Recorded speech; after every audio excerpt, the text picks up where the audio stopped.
Yeah, that one was rough. That one was the most heartbreaking Super Bowl that I can remember.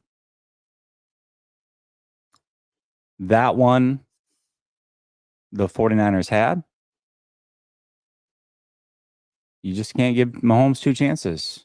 It's as simple as that. Shoot. Let's hit the intro, and then David and I will break it all down.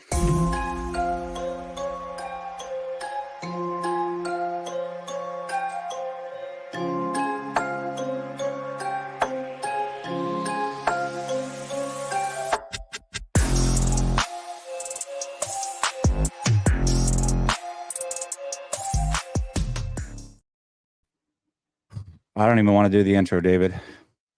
I don't even want to do the intro. Let's get into it, man. Sure. How you feeling right now? Life, life as a sports fan, right? I feel this game went 5 quarters.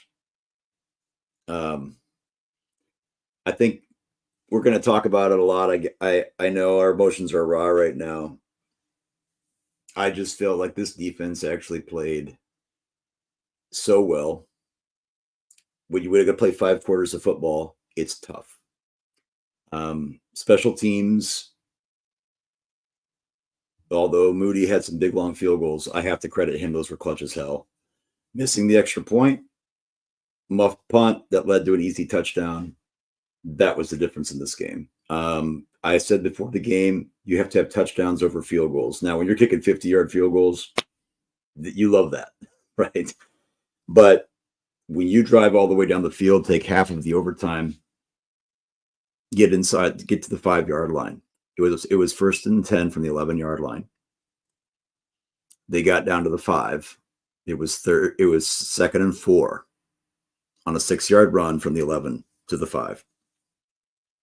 2nd and 4, they run into the line of scrimmage. 3rd and 4, again, pressure. And I don't fault Brock. There were guys open. There's really nothing there.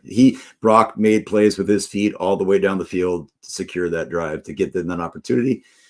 You had to feel good, try to hold them to a field goal attempt, and they couldn't do it. That's all there is to it. So I can't, I know we're going to talk about this. It's tough, though, because Kyle also was ballsy as hell going for it on 4th and 3, which is the only reason that game made it to overtime anyway. So for me to sit there and so we can I'm going to critique different plays, right? What can you say? It's going to be at least it was 29 years and now it's at least 30. And I'm confronted with the thought of,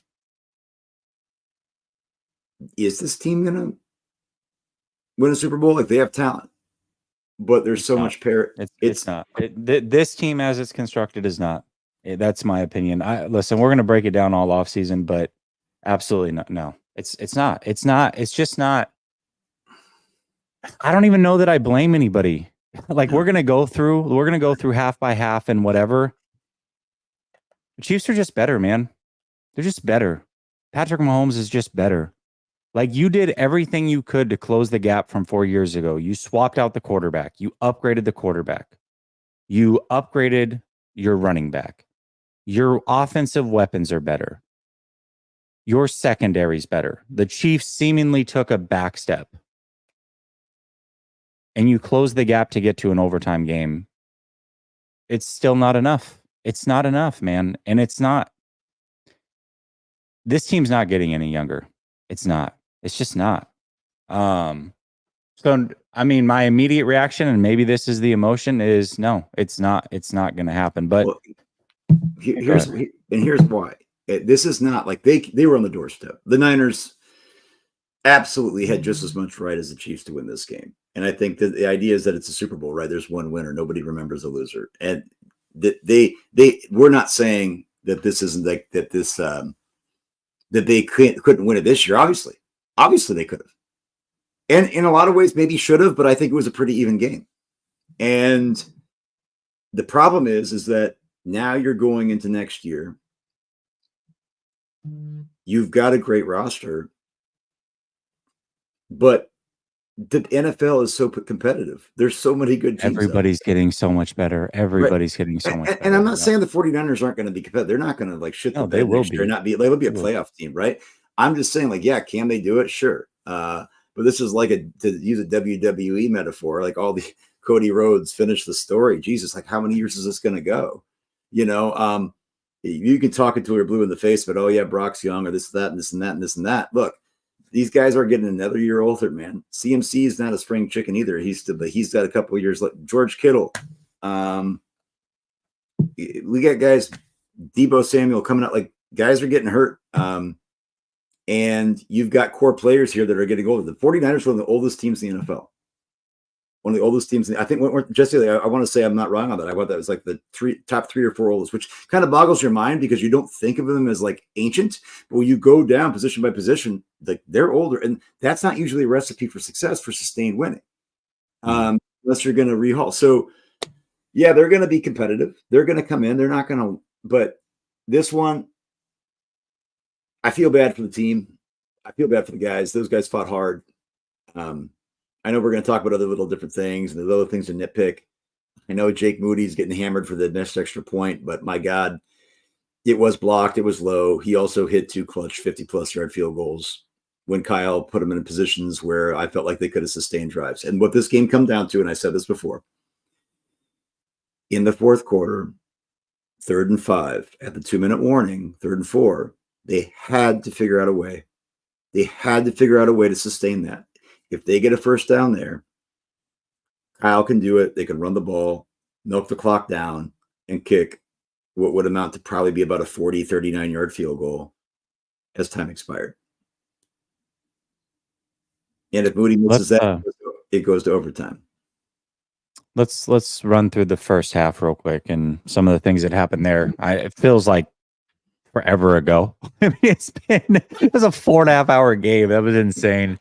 But let's run through that real quick. So some of my observations, and you tell me if I miss anything. I want to try to refeel the game. All right. I see you got your son there. I want to try to refeel the game and go back through it. So first half observations that I have, big stars made big mistakes early, at least. You had the CMC fumble on the first drive. The 49ers are moving the ball at will. I talked about this all week long. I said the 49ers offense, drive 1, I believe that is your easiest drive to get a touchdown on because the Chiefs are the most vanilla they're going to be all game long. They've shown that game in and game out. You have to take advantage of it and you have to get a touchdown.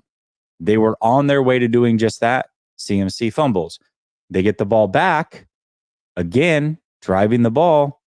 Trent Williams has a false start, followed by a holding penalty, back-to-back calls, kills that drive.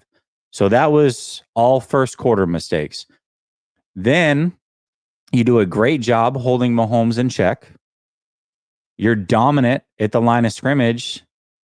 And the most freak injury happens to Dre frickin' Greenlaw, man. And the thing that sucks about this, torn Achilles, will he ever be the same? If he is, it probably won't be next year. I mean, he'll play at some point, but he's not going to be most likely Dre Greenlaw all of next year. It's going to take a full year to get fully back. That one hurt big time. The defense still, held it together in the first half. Like I said, dominated the line of scrimmage, but I couldn't believe it. You had CMC and Trent Williams. These were 2 guys that everybody's trying to get a Super Bowl for. They didn't even want to get a Super Bowl for themselves. Freaking fumble and then multiple penalties on Trent. It's like, man, you guys single-handedly between the 2 of you killed 2 drives to start that game when things easily were flowing for the offense. What did I miss in the first half? You didn't miss anything. And like I said, I mean, I honestly had forgotten about the CMC fumble. Hold on one second. Yeah, you're good. CMC fumble on the first drive. The Anybody else CMC forget fumble that one? because we had the Pacheco fumble that was actually closer inside. So in a lot of ways, those negated each other. And let's be real, right? There's no guarantee, by the way, that the Niners score a touchdown on that first drive. I mean, they might just get 3. So when Pacheco fumbled that, that Kansas City was going to go get 6. I mean, that's just the feeling you had. So in a lot of ways, but that's not how you look at football. You don't look at football by saying, we are analyzing the game, but the Chiefs made their own mistakes. Well, that's great. We'll talk about the 49ers mistakes. And I'm sorry, man, CMC, that's a huge play. People always focus on the fourth quarter and overtime. But, like, I'm sorry, man, like, that actually probably is the play of the game. The Niners are going down. I'm not, and I don't like to like hash out and like just pile on CMC here, but you were right, Jesse. They were they were just gashing them. They were averaging. This is the first drive. They were averaging 12 yards of play. After the second drive, they were averaging 10 yards of play, and they had 0 points on 2 drives after averaging 10 yards of play. Go up and down the field with ease. And what I don't understand is you go to that, and then I know we're jumping around a little bit, but it felt also that Kyle in certain junctures completely abandoned his ability in 21 and 22 personnel to actually run against 8-man fronts, which is actually what the Chiefs are not good at. Okay. And it just, I don't know. So the CMC fumble, I think people forgot about it. I did in a lot of ways. It's a long game. It's a torturous game. I forgot also in the first half, you had the Jawan Jennings touchdown pass, right? Because they were up 10-3. Wasn't that how they got their touchdown, right? Yeah. And by the way, here's the thing. I'm not going to sit here and like pile on Kyle or credit Kyle. That play was a great play by CMC. And the blocking got set up, right? We've seen that happen before. We've seen the Vikings game this year on some plays, things like make no mistake. That play was not guaranteed to work at all, right? So in a lot of ways, the only touchdowns, right, we're scoring here are Jawan Jennings getting a setup block and then fighting through contact. And that was it. That was it. I felt otherwise, drives that went down. I'm going to give credit to Brock Purdy again, much like the Lions game we were at, using his feet, using his intuition in the pocket to evade pressure, to pump fake guys out of the way and sustain that drive. That had the chance to be the all-time classic 49ers drive, and it really was, until they had to kick the field goal from the 5-yard line. And maybe in my head, I know that in overtime, I'm thinking back, and I know everything. Hindsight is 2020. Is that something where you go a little Dan Campbell? You can't just. Harrison Butker's a great kicker, right? But you know that this isn't this. That the Chiefs have all the time in the world to get down there. I actually didn't know that. I actually thought when Kyle called the timeout, I thought that there was just a quarter, but it was a brand new game. So this idea that when the Chiefs got the ball back again in the 5, first and goal, they could have had the quarter run out and they would have had first and goal for overtime too. So yeah, I don't know, man. And I apologize for going back and forth. I just think that there's a lot to try to take in. Okay, here's the notes that I have for the second half, and let's kind of rehash it, and then we'll get to the super chats. But so the second half, Kyle starts out with 1 run in his first 10 play calls. 1 run. Okay, you get the interception. You don't run the ball at all. You get the ball back. I think he ran it on first down and then threw it twice. And then you get the ball back again. And I don't remember exactly the sequences, but what I wrote down was 1 run in the first 10 plays is essentially what it was. Because you started 3 and out, 3 and out, 3 and out, I believe. And then you threw the ball on your 4th drive, the first play, and then you started running the ball. And oh my gosh, you were moving the ball. That's absolutely crazy. So there was that, right? And one of the plays, I remember Purdy ran backwards, trying to do his, the things that he does, throws it to Jennings. They end up losing like 8 yards on it. That was as good as a sack. But why you're not running the ball there, I'm not quite sure. You have the special teams fumble-ish It hit who's the rookie? Luter. I don't even hit know Luter who 28 in the is. foot. Luter. Terrell Oh, Luter. that's Luter. That's why I didn't Yeah. know his number. Hit him in the foot, and then Ray should have just dove on it. Why he's trying to pick up and run, I don't understand players' mindset in that moment. I mean, there's a lot going on. It's frantic. I get it. But it's like, dude, just dive on the ball, save it. So they both make a mistake, get the turnover. Very next play, touchdown.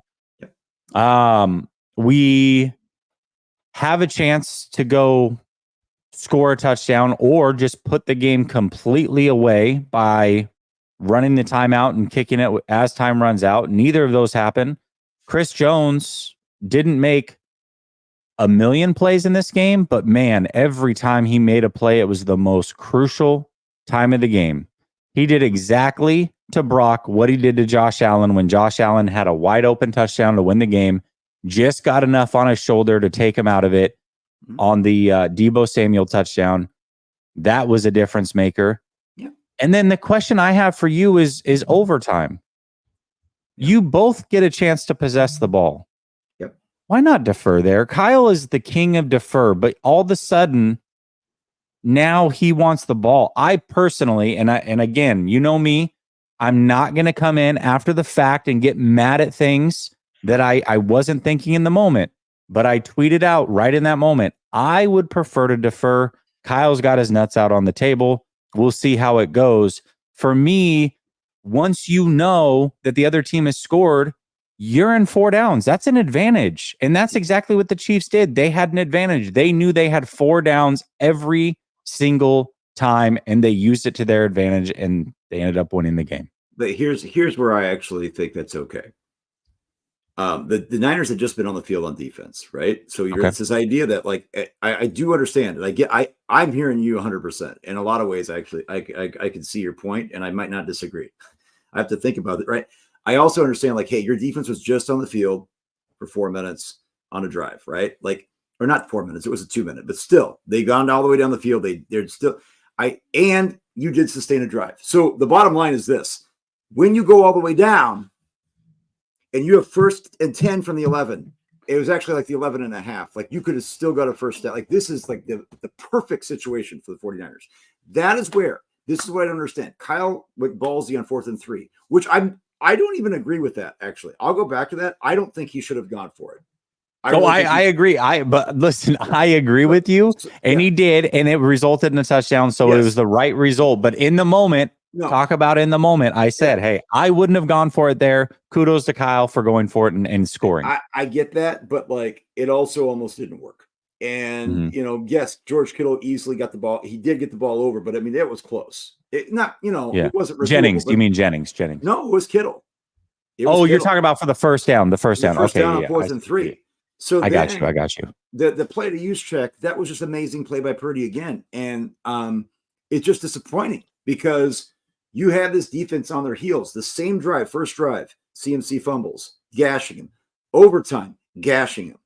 Got the McDuffie hold, which was a legitimate penalty, no doubt about it, on Jennings. Okay. So there wasn't a lot of ticky-tack shit by the refs. So we can't blame the refs, right? You got 1st and 11, man, and then you got a 6-yard run on 1st down. You got 2nd and 4 from the 5-yard line. You've got to feel great about that. And you know what that reminds me of? 11 years ago. Baltimore Ravens.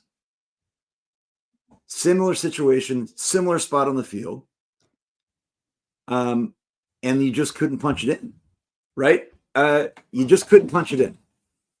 And in that situation, you got to be as creative as hell to figure out a way to punch that in the end zone. You have to have that level of urgency. I don't care if you burn all your timeouts.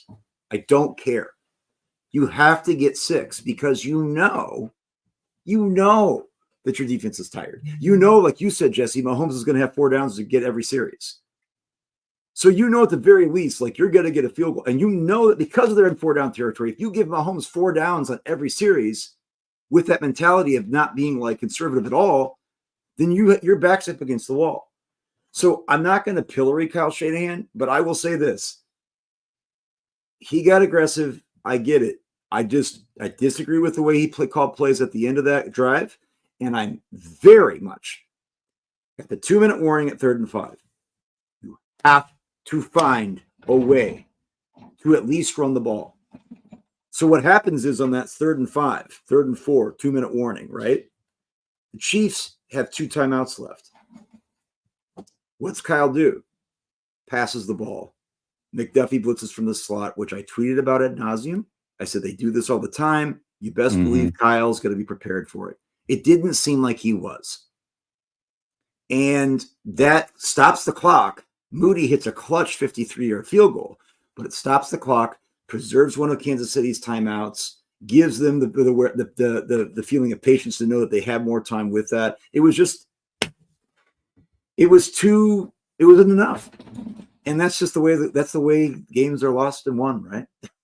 So I forgot about the Moody missed extra point. I don't know how I forgot about that. But hold up I want to say about this Wilkes, and I'm not gonna I have some really close friends that said this on Twitter too, and I respect them. I'd like to hear them out. Yes, the Chiefs had 455 total yards in 5 quarters of play. Okay. Your defense is exhausted. You're playing against the best quarterback in the NFL. Let's be real, right? Steve Wilkes did have he sent a little extra pressure, which I don't like him to do. You know, I've complained about that on that 3rd down, and that they take Fred Warner out of the middle of the field. That's not, though, what led ultimately to that being a touchdown. I thought Steve Wilkes called a hell of a game in the first half. And you lost Ray Greenlaw. Yeah. To a fluke injury. You lost Ray Greenlaw. I don't know, man. I also, guys, nobody wants to talk about it, but I'm going to. Fred Warner. He got cooked by Kelsey. Oh, my God. I'm not even talking about that. Fred Warner, multiple times, looked like he could have laid a hit on Mahomes. Maybe he's afraid of a stutter step. Blitzing, not getting home, not finding ways to. Fred is a great player. But I'm not putting that on Steve Wilkes. I'm going to be honest, guys, and I've complained about Steve Wilkes at different junctures of the season. I actually thought he had those Chiefs fooled. After halftime, right, guys? After halftime, the Chiefs had a turnover, 2 3-and-outs, and a field goal in the first 4 drives. The first 4 drives. Are you kidding me? That's as good as you can do against the Chiefs. 3 points and 4 drives, guys. And the only touchdown they got, right? The only touchdown they got in the first half came off Darrell Luter's ankle. You cannot put this game on Steve Wilkes. I'm sorry. I'm not, and I get the criticism in like little nuances, but to sit here and I just feel like that's the scapegoat. The offense scored again, 22 points in 5 quarters. Yeah. And to be fair, I don't know that gentleman was putting it on Wilkes. He was just saying that Wilkes can be fine, which is you're probably right. He's probably going to be the scapegoat. I'm almost positive of it. And I wasn't trying to I'm just saying. No, I know you weren't. I know you weren't. I just wanted to, you know what I mean? I just feel the last thing I want to do is start coming at people. I'm gutted right now. And I know that you guys are gutted. And listen, I don't. Yep. I just don't want to be that guy to come at people right now. I'm not feeling it. No, so. And I apologize at me. In fact, that's why I said I've got some really close friends who fired off this game is on Wilkes. And I would just push back on that, but I totally welcome the conversation. For sure. All right, we got a ton of super chats. This is probably going to carry us for a while. Twisted Clown says, thanks, Jesse. Your channel has been a fun distraction for me. I was doubting myself and fellow friends, but this is rigged and scripted. Back to the grind. Yeah, I don't know about that, man. I can't go that far. One thing I can say, first of all, thank you for the kind words. And you've been here for a long time. I appreciate you, man. You're entitled to your thoughts and feelings. I disagree. That being said, there was a lot of little things that I would like to improve on. And maybe as we dissect this game going forward, maybe my opinions will change. But I can tell you in the moment, I just feel like the Chiefs they're just better, man. They're just better. Moonman says Kyle's offense sucks in the red zone. Yeah, they didn't get it done in the red zone. True. Official B&A Music says Mahomes in the Super Bowl versus San Francisco is like San Francisco versus Cincy in the 80s, 0-2. This offseason is going to be so chaotic. Yeah, less chaotic, I would imagine, than the last few. I mean, there's not a quarterback controversy, right? Right? Right? Right? No, there's not. There's not. I know. I'm just joking. But one thing, and I didn't say it all week. I didn't want to put bad juju in the air. Quite frankly, the way that we look at the Dallas Cowboys is how Kansas City looks at us. They don't fear us. I'm sorry, they don't. And they don't have a reason to fear us. They don't lose to the 49ers. Mahomes and Reed do not lose to the San Francisco 49ers. So why would you fear this team? And JC says Kyle Shanahan has cemented his legacy. They were up 10 again, right? I understand it wasn't fourth quarter 10, but 10 points. Couldn't they have been up 11? Yeah, says can't blame me. Can't blame this on Brock out coach. No, I don't blame. I really truly don't blame Brock. You're not going to hear that from me, man. Listen, I know a lot of people have this genuine thought that I hate Brock Purdy just because I'm unwilling to say that he's elite. Somehow that's hatred. Oh my gosh. I like Brock Purdy a lot. I'm not going to blame him. I'm not. Is he elite? No. Can he be eventually? Sure, maybe. I don't think he'll get there, but that's not hate.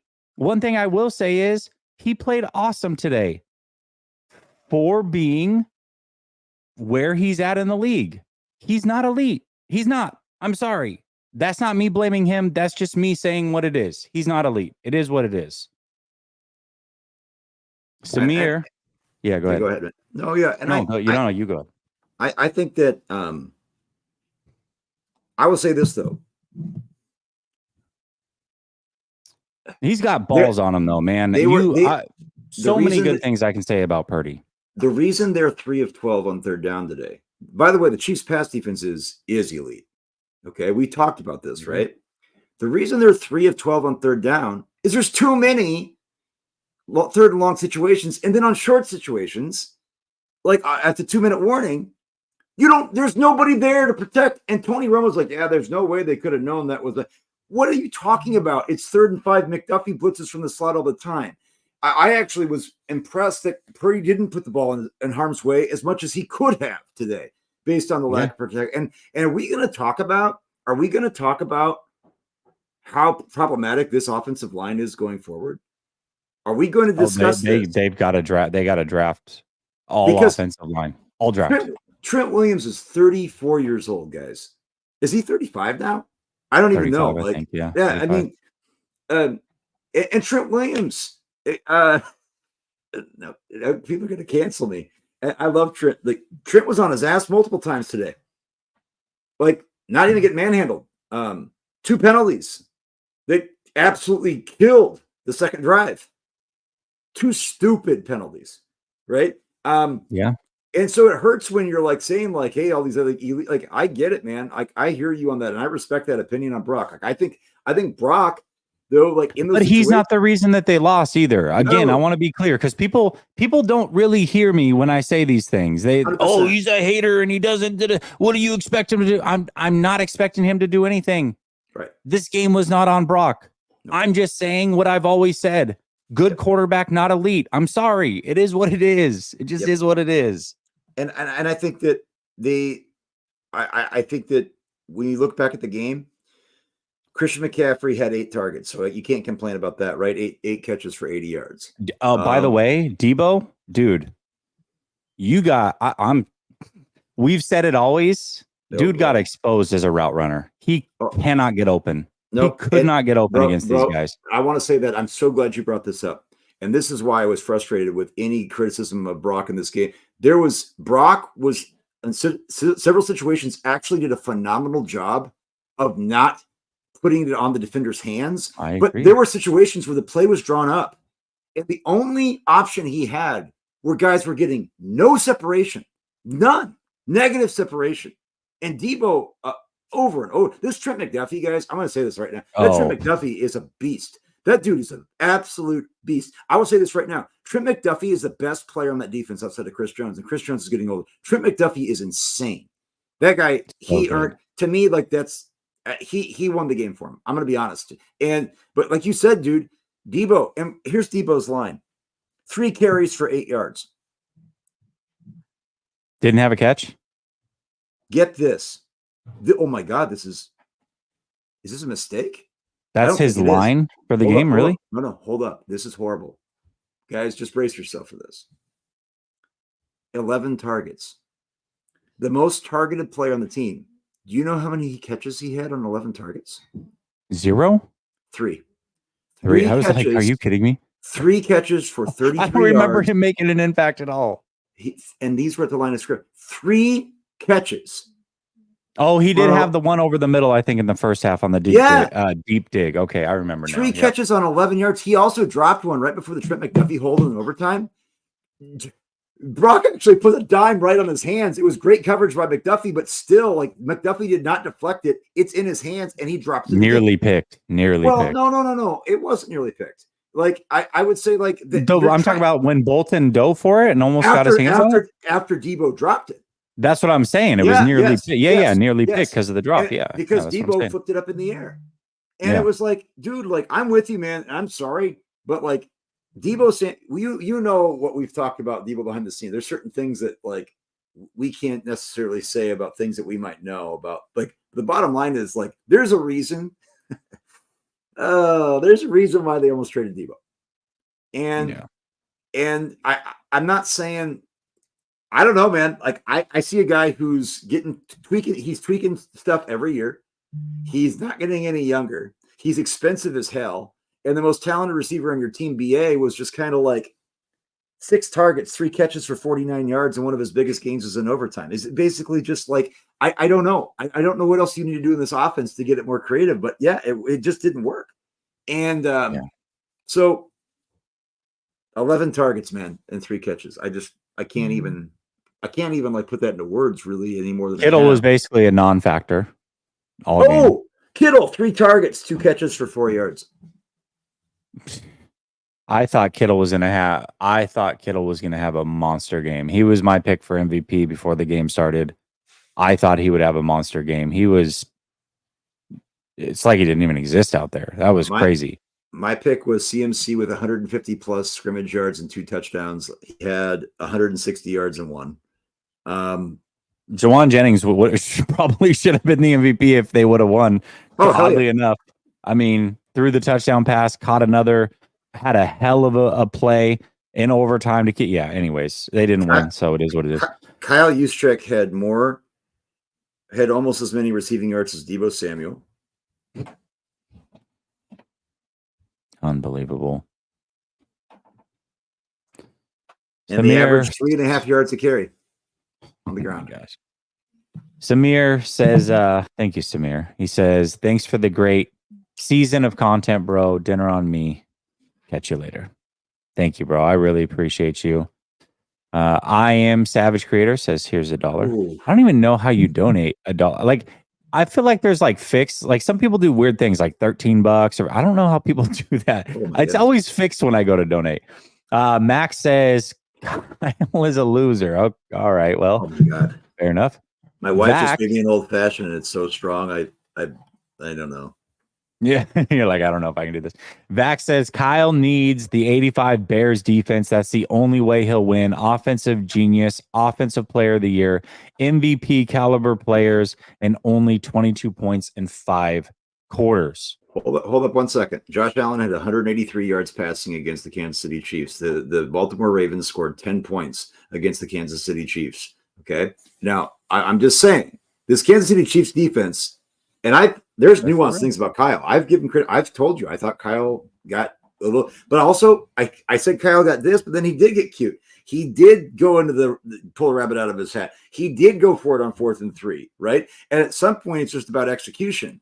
And so I think it's one of those things that, you know, the cliche is like, hey, if you don't turn the ball over, you know, you're going to win the game, right? Well, yeah, if you kick field goals inside the 10 instead of touchdowns, you're going to lose the game. Like, it's just that simple. I just don't think that. I feel like we got to give the Chiefs defense some respect. And I think a lot of people had a prediction that the 49ers were going to go over 30 this game. And I had a call-in show before this, and brother Bob and I talked about it. He said like 34 points for the 49ers. And I said, I don't understand how so many people are predicting the 49ers to go over 30. The Chiefs don't give up 30 points. Like, this is a good defense. To expect that the 49ers were just going to waltz in and put up 30, it was like, oh, I always thought it was a pipe dream. That's why I said 24-20. I said 31-20. They had 22 points, and they also settled for long field goals and then field goals in the red zone. Like, they also had turnovers. I just, or the big CMC fumble. Like, so I hear you. But that's why if you're going to try to score 30 points against this team, you can't kick field goals. And I think that's why Kyle went for it on 4th and 3. I really do. I feel like he was like, fuck, I can't, if I just tie this game, Mahomes is going to We're going to lose. Yeah. Yep.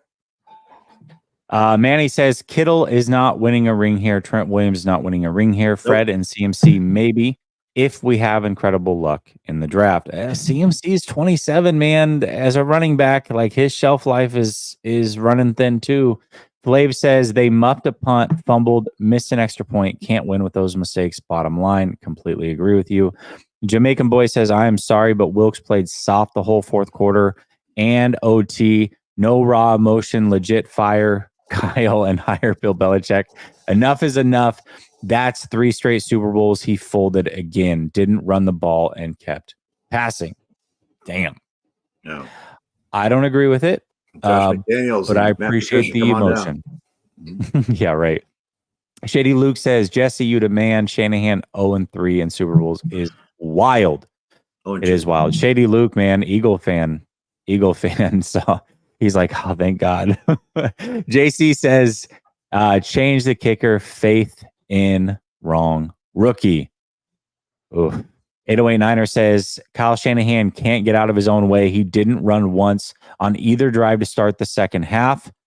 I don't think he knew the rule. He should have deferred for OT. I think he thought what David thought, which is, my defense was just on the field. They're going to get gashed. Let's go try to score and put pressure on them. And by the way, they went down the field. Like, they did what they did in the first quarter. They put pressure on the Chiefs if they score a touchdown, that they have to score a touchdown. Now, what's going to be funny is these new overtime rules. Like, once upon a time, not that long ago, it was sudden death, right? Yeah. Like, which is I've always felt was stupid. But I honestly didn't know when they said the new game. I still thought it was an overtime period, and then when somebody was tweeting out about a double OT, that meant that whatever happened, then you go ahead and did another coin toss. I really did not understand that. I'll be honest with you. Because they don't do this in regular games, right? Mm-hmm. It's just like if the team scores a touchdown, the game's over.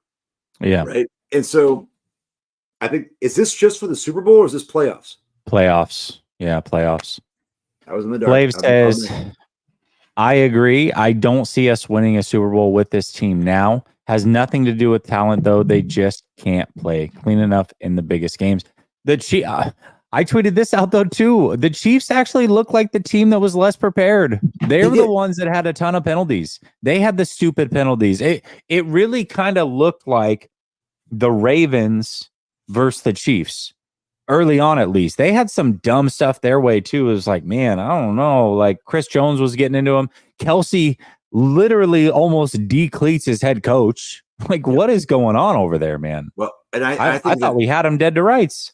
I think the thing about the turnovers, and Flav talked about this, is that you're right. Like, but Pacheco fumbled inside that was a huge stop. No doubt about it, right? But then we didn't capitalize on the Jair Brown interception, which was an absolute great positioning by Jair Brown. He absolutely stayed in his zone. It was exactly what he needed to do. But that was absolutely Mahomes forcing that to Kelsey. It was a horrible throw. And we saw that in the Raiders game. Wait to see around Christmas. Mahomes has some of those moments, like where the Niners defense stifled them. And that is why, guys, I will just say, I feel very strongly. It's hard. Okay. Just put it this way. The Chiefs possessed the ball 4 times in the third quarter. And there was still 4 minutes left to go in the third quarter after they gave the ball back to the Niners. Okay. Possessing the ball 5 times and a half is a lot, oftentimes. Mm-hmm. Okay. Mm-hmm. So you, to get mad at Steve Wilkes or the defense, you're on the field, you go get a stop, and then all of a sudden you're back on the field again, and you give up only 3 points in 4 drives. You feel like you've done exactly what you need to win this bowl, right? I'm sorry. I just cannot put this on Steve Wilkes. I cannot. Well, the 49ers offense started the half with 3 and outs, if I'm not mistaken, and you had the screw up on special teams. Like what more is his defense supposed to do? What more was he supposed to do? 3 and out, 3 and out, 3 and out, turnover on special teams, put them at the 5-yard line or whatever. It's like, okay, so that's Wilkes. Should Wilkes have called running the ball? Should Wilkes have gotten a first down for the offense? Should Wilkes' special teams have stepped up? Like, I don't know, man. I thought Wilkes was fine. And do I disagree with sending Fred Warner in pressure? Yeah, it's always been my bugaboo, but yeah, there are things I disagree with. Yes. Right. But that's just like there are things, again, there are little things throughout this game that I can nitpick, but I keep coming to the same conclusion, which is the Chiefs are better. They're just better. I'm sorry. Patrick Mahomes is better. Kelsey, Andy Reid, like, they're just better, man. They're better. They're better. I don't know how else to say it. Cryptic says, TY, are you saying thank you, Brock Purdy, for making plays? He showed up. Yeah, Brock was good, man. I don't have any issues with Brock. Yaz says, how do we process this, Jesse? We're trying. I wouldn't say that I'm a poster child for processing. Did you see the beginning of this stream? Now, the way I process is through laughter. So to me, I'm going to laugh a lot. I'm going to enjoy my family. I'm going to remember that it's just football. But dude, I can tell you, my wife, next to me is a big room. All right. It's a big man cave. Got my TV right here. I've got 4 reclining, leather couches, another couch here. This room is big. I was standing for 2 hours. My wife put the kids to bed in the 4th quarter. My wife's sitting here. I mean, she saw me more emotional and gutted over that. The last time I was even close to that gutted looking or that defeated was when my dad passed. Like that's, and to me, this was not as big as my dad passing. I'm not trying to say that, but my dad is the reason I'm a 49ers fan. Okay. Yep. So for me, winning a Super Bowl in a weird way is like celebrating with my dad. Like, we got it done, Dad.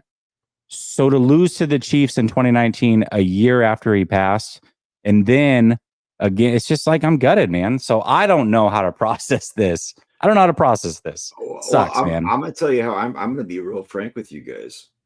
I got a deposit to make on my season tickets on February 15th. $5,000. I'm just being honest with y'all. I'm going to let it expire. I'm a Niners fan for life, but that means that if I let it expire, I have given up my opportunity to ever have season tickets with my seat license.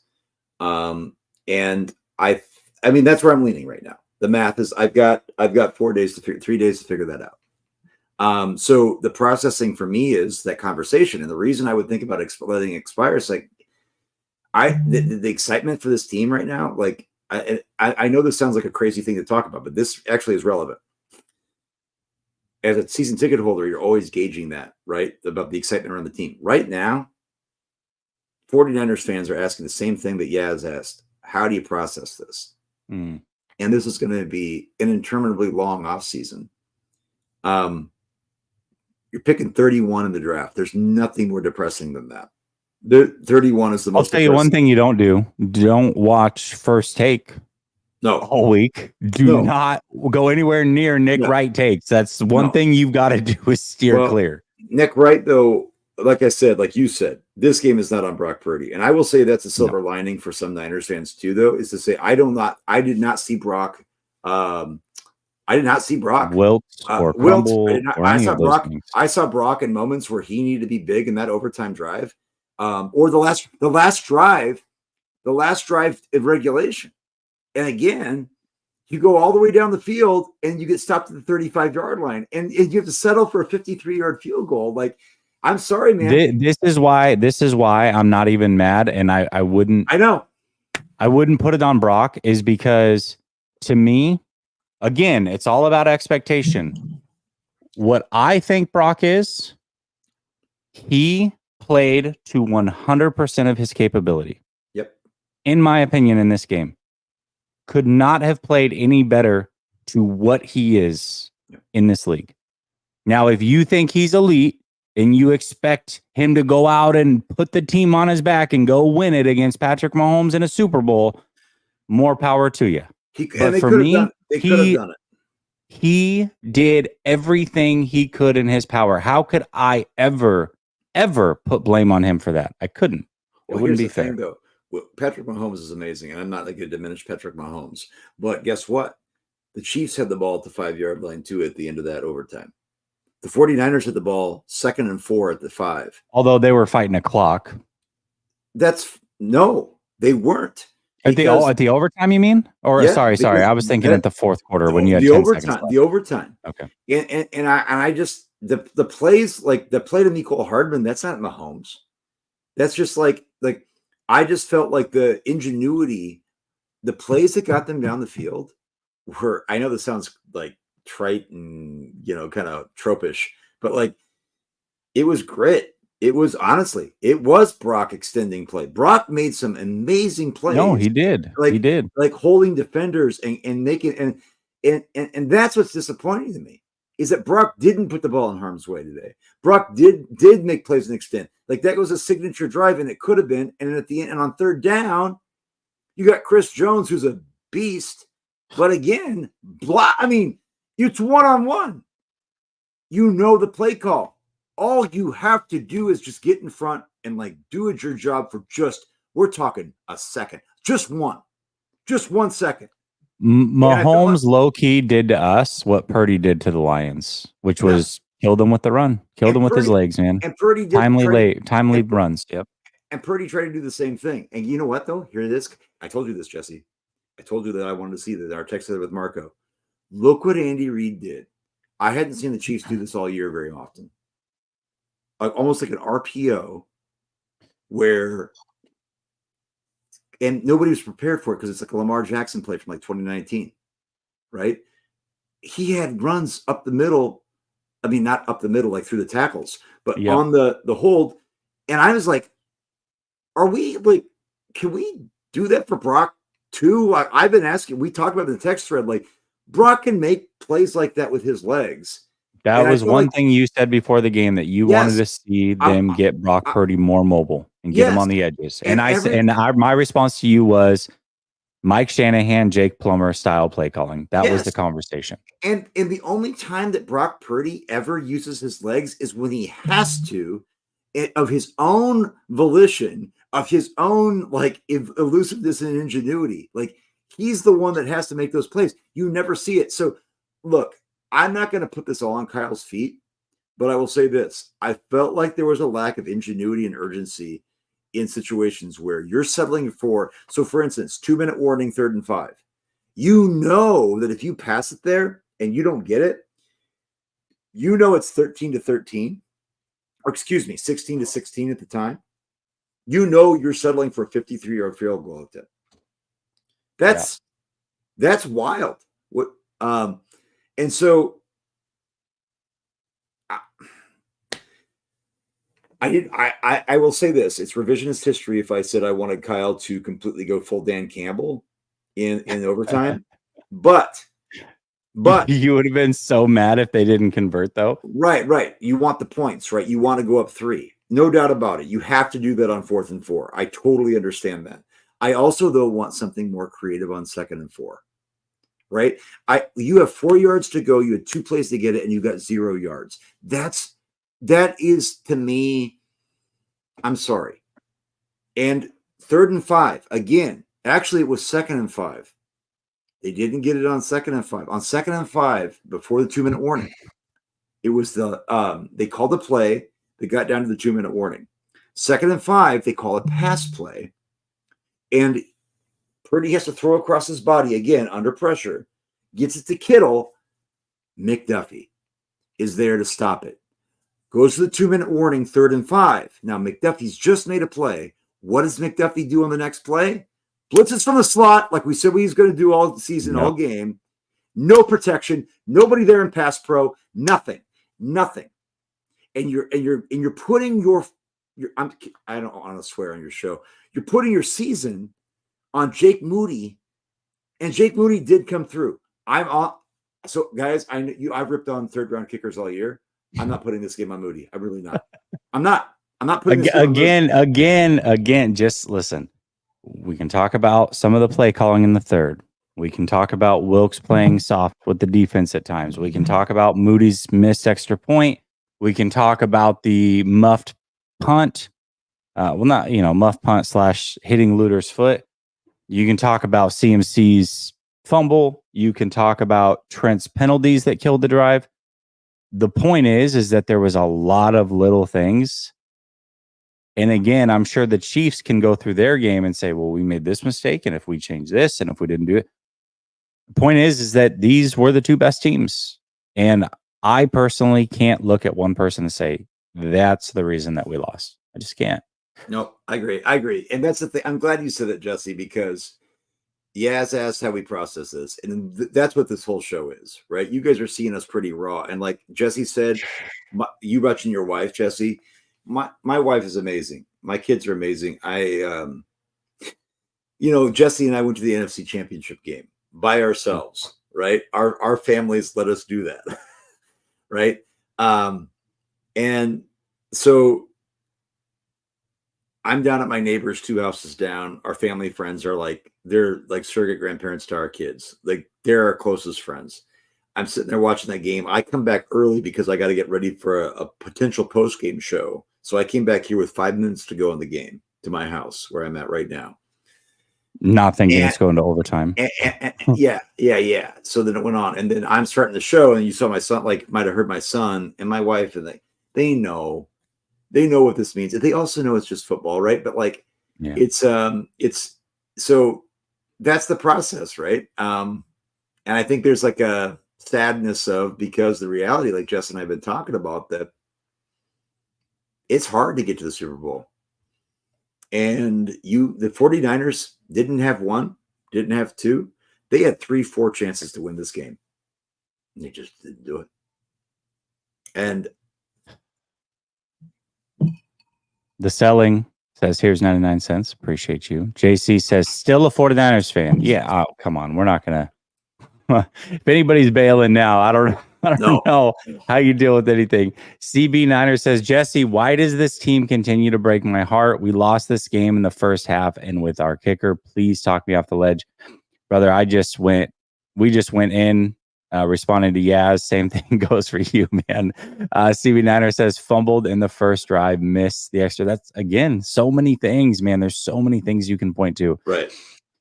The Gold Rush says Kyler got in his own way, plain and simple. Oh, Kyle got in his own way. I'm like, Kyler Murray was in this?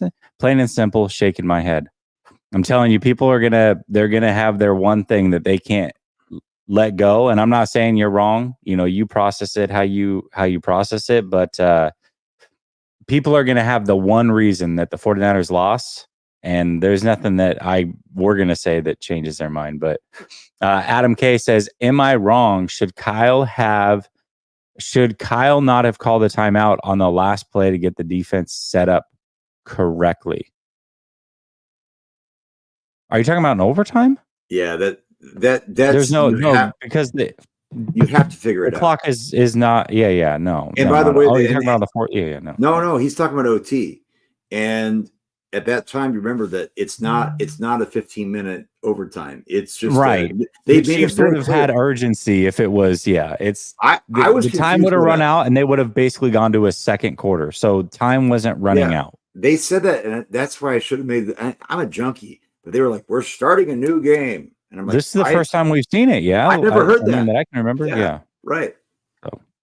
So Fernando says, "Sorry for the loss, Jesse, but not really. I wouldn't expect anything less, Fernando. And I think you're coming over from the NFC West thing over there. I'm sure you Rams fans are going to let me have it on Tuesday. Luckily, I have a day to kind of get things off My chest. Derek says San Francisco needs to upgrade our safeties and O-line ASAP. Our defense is overrated. Have been saying it for years. Cannot stop anyone. But they held the Kansas City Chiefs in 5 full quarters to, what was it, 25 points or whatever? Look, don't look at yards because the Niners bend. They didn't even go bend, not break. The 49ers stopped the Chiefs. And then there were several situations where the 49ers were intentionally trying not to stop a touchdown and being like, look, we know we can't give that up. And we know Mahomes is capable of that. So there were a couple times at the end of regulation where you're like, hey, all we're giving up is a field goal here. And they did. And so that inflated the yards. The yards per play was identical for the 49ers and Chiefs. The yards per pass was virtually identical for Mahomes and Purdy. Okay. Like, make no mistake about this. At the end of the day, NFL players playing a whole 5 quarters is hard on defense. Mm-hmm. It's difficult. You're going to get tired. And like you said, Jess, Greenlaw's out. Greenlaw being out, I can't overstate the importance of that. A lot of those plays on that final drive, I really think Greenlaw might be there to contain it. And I think we need to have the conversation. I'm sorry, but Fred, I'm look PFF. Okay, he's a PFF darling. I'm just saying, like, there were a lot of times in this game where Fred was AWOL. That's all I can say. And a lot of times this season, we've talked about it. Yes. And I just think he's amazing in so many different ways. But I feel like there's like a Russell Wilson element to Fred, like where he's always the guy in front of the mic, like all the grimy games. He's always like the polished speaker and always like this idea. I'm like, yeah, dude, okay, let's not get burned by Travis Kelce for 40 yards when he'd only been averaging 7 yards a catch before that. That'd be nice. Yeah. KOSZG says Kyle is a freaking choke artist. He should have been running the ball. McCaffrey gets them all the way down to the 4-yard line and he comes out and shotgun. He ran the ball on the 2nd and 4 with McCaffrey, and McCaffrey got stiffed on and that lost the yard, didn't he? It was like maybe negligible, but yeah, like so. There were times, I will say this: McCaffrey only had 22 carries, but he also had 8 catches for 80 yards. So again, when we look up McCaffrey, we tend to get that lost. Any time where you're getting 30 touches and 170 yards. That's a lot of Debo volume. had a couple runs. Yeah. Elijah had a couple runs. So they don't, they got up, whatever. I'm with you though, or whoever said it, like, because at the end of the half, they had 2 3-and-outs where they passed 6 times. Yeah, that was the rough part. Daza says, what were we doing the whole third quarter? The third quarter really is like kind of where things got away, right? Like that was everything a lot of the things that we talked about with the special team stuff, the not running the ball, like a lot of that was in the third quarter. I don't remember when the missed extra point was. I honestly can't remember if that was 3rd or 4th. Everything's a blur right now. Daza says, sorry, I just got to that. El Penguin says, this is a great name. I just can't understand. It felt like we did everything right. Shut down the run, played good D, ran McCaffrey in clutch time, no turnovers from Brock, won the turnover battle. How? They didn't win the turnover battle, right? It was 2-1. They did win the turnover battle. Jair Brown interception. Okay. And fumble. Oh, you're right. It was 2-2. Yeah, it was 2-2. If you count the muff punt, yeah. I mean, that's a turnover. It should have been our ball, right? Yeah. I don't think they count that as a muff punt because nobody had possession. But yes, that's a turnover. Fernando, bang choked again. I hate you, Fernando. Thank you for the $2 though. Well, Willie says Kyle is cheeks. He tried to make Purdy Super Bowl MVP instead of running the ball and it backfired. 2019 all over again. Don't come blaming the defense. Gave up only 3 points through roughly 3 quarters. I agree. I'm not blaming the defense. Hold up. Go ahead. Juwan okay. They ran the ball 31 times and passed it 39. You have to remember this. It's almost equal balance, and this is why. The problem was there were several situations where they had a loss of yards or penalties. And so then all of a sudden, when you're at 2nd and 16 or 17, You can't really feasibly run the ball in those situations because you don't want to be stuck at 3rd and long. So there were times because of that. Now, granted, I texted Marco and Jesse like, hey, come on now on 1st down. That being said, if I'm being an ombudsman, if I'm being objective about myself and not being knee jerk, I have to go back and be like, wait a minute, David, wait a minute. You know you like passing on 1st down. You know you don't like being as predictable running the ball in 1st down. It doesn't always work. And so there's elements of that. I just think it's execution. Like, and that's all there is to it. They ran the ball 31 times. The Chiefs ran the ball 30 times against the Niners run defense that has been abysmal the last 5 weeks. So I don't know, man. I feel like I don't know if that was exactly the problem. I think it was just this was the best the defense had played, yes, in my opinion, in the playoffs, in a game that they were not at home. It was a neutral field in a dome against the best quarterback in the world. Oh, the defense was great. 455 yards. And remember this, 75 of those yards were in the 5th quarter. Okay. Mm-hmm. So in 4 quarters of play, now I'm trying to do this Iowa math, and I always say this to my students, I'm doing the Iowa math because I grew up in Iowa, everybody. That brings me down to what? 300 and Jesse, do it for me. 80 yards. How many yards? 380 yards. So they give up 380 yards in regulation. I didn't hear the total. Sorry, I didn't catch the total before. 455. And they had how many? Yeah, so they 455 in 5 quarters. So it was 380, right? 380. I'm sorry, in yards per play, they're giving up less than 6 yards of play against Patrick Mahomes, and they give 380 yards in regulation. And a lot of that was in that last drive where they were hell-bent on at least holding them to a field goal. This defense, I'm going to honestly defend Steve Wilks' honor, and I've been critical of Steve Wilks. There is no feasible, there's just no way that Steve Wilks is going to fall on his sword for this. And if he does because of this, that's just Bush League on the Niners' part. Like, I'm sorry. I thought Steve, you know what I heard all week? I heard, hey, it's not enough just to adjust at the half, a la Detroit game. We got to come out and be ready in the first half. Well, what was the first half score? 10-3? Right. So he did it. And then it was 10-6 after 4 possessions in the 3rd quarter for the Chiefs, guys. Come on. Come on now. I'm with it. Michael says, we played not to lose instead of playing to win. Some questionable play calls. It was how it's been as of late. An opportunity lost. Too many mistakes against a great quarterback. Still repping my team. Bang, bang.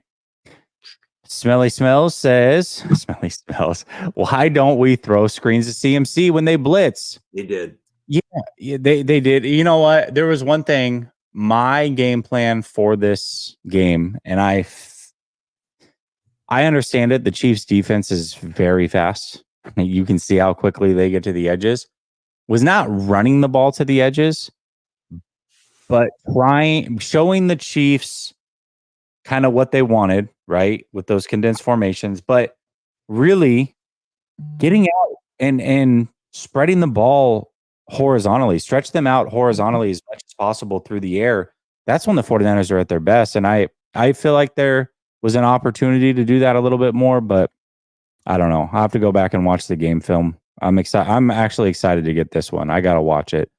Flav says, I thought Wilks was fine until overtime. After that, lost yardage play, going to prevent, then blitzing to try to get it back. What the F? And decisions to take the ball was effing dumb too. Yeah, I mean, like I said, Flav, we can point to a lot of little things, but that tells me they just lost the game. I don't know. Jamaican Boy says, nah, David, what you're saying means nothing because the 4th and overtime was shaky, called soft coverage. That's why Kansas City kept converting. Trade corner, he got burnt. What? He's just saying that it doesn't matter what the defense did because in the 4th quarter and overtime, when we needed stops, they couldn't get it. Is what he's saying. So hold up. So, and much respect, Jamaican boy. I'm assuming that's your first and last name.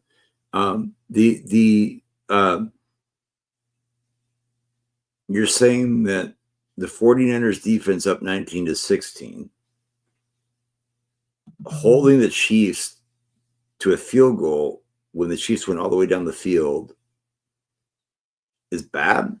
Like, you got to remember, Harrison Butker is one of the best kickers in the NFL. So the defense knows that Butker can kick 50-yard field goals with ease in a dome. So it does dictate how you play defense in those situations. You can't just, because you have Patrick Mahomes, right? You can't just play. It does. I know people. And I'm not trying to be a dick here. I just feel like soft coverage is Warner got burnt. So why is that Steve Wilkes' fault that Warner got burnt? Like, Kyle, I'll put things on Kyle too, but I reflected as well. Kyle was he went for it on 4th and 3, but there were certain things where I actually didn't feel like it was execution elements, right? Like, if a receiver drops a pass, I don't blame Kyle. So, like, if Fred Warner gets his lunch money stolen and gives up the big play, that was the only big play they made on that drive. They put him in the 10, and then the Niners stopped him. I don't know, man. I would just direct your vitriol to 54. Not Steve. But people don't necessarily want to talk to players because Fred's untouchable. Well, he did say trade Fred, so he's mad at him too. Official B&A Music says Brock proved that he was good enough to win today, but it was clear that so many things have to be perfect. Yes. Mahomes' wide receivers were running backwards, and they still shaking my head. Yeah, well, that was bizarre at the end of the game for Marquez Valdez-Scantling. B&A, I'm glad you brought this up, brother, and I love B&A, man. He's one of my guys. That 2nd and 14. So MVS goes, catches it, gets hit, but then again, electively runs backwards because MVS is not a smart football player. Okay. So, 2nd and 14, you got to be feeling really good. 2 plays in a row. That's where I can admit Steve Wilkes decides to put a little extra pressure, takes Fred out of the middle of the field. Now, on 2nd and 14, makes it like 3rd and 7. Whatever. Mahomes is going to get that was when he went soft behind it. I think he sent 5 and then went like umbrella coverage deep. Yeah. So, yeah. But then on 3rd and 7, he did it again. Takes Warner out of the middle of the field. Remember, Greenlaw's out. Went cover 0, yeah. Yep. And then they pick up the first down. Now, one thing I will say real quick about his play calls, regardless of whether you like him or not, one thing I do not see with this defense, and I saw it a lot. We saw it a lot when we were watching the Ravens Chiefs game, David, for what we could see because we were doing the flag ceremony thing from that game. And then there was a couple times this game where I'm watching Steve Spagnuolo and his play calls. He doesn't do the stupid delay blitzes where you got a player floating out there and it's 10 on 11 and you've got one player who's like should be blitzing but isn't, and he's kind of in no man's land. He's really not helping the play. You either get all out blitzes from him or you get soft coverage, but everybody's helping out. There is nobody that's just stuck in the middle doing nothing with his defenses. And that's a good thing. You see it all the time with great coordinators across the league. I saw it multiple times this game where I'm like, what is Bolton doing? He's just like out there helping nobody. He's on a delayed blitz, but doesn't really, I don't know. At least the 49ers are decisive in their bad play calling, I guess. I don't know. Shady Luke says Trent McDuffie is a bad MF. Yeah, he is, man. He is. I just want to say, y'all got to start like slot corners are starters. Slot corners are starters. And by the way, to segue back, did we have to call Mooney Ward's name tonight? No. Did we have to call Dima Lenoir's name tonight? No. They played ball. This is another thing. This defense did everything they could. They did. And they weathered Dre Greenlaw going out, right? To have Oren Burks, George Odom coming in for Jair Brown. I'm Hufanga. I just, this is where it's hit me now. At we had the 1 hour and 10-minute mark. You want raw emotion? I mean, we're 49ers fans first, right? Like, life will go on. I got a great life, but I'm starting to think about,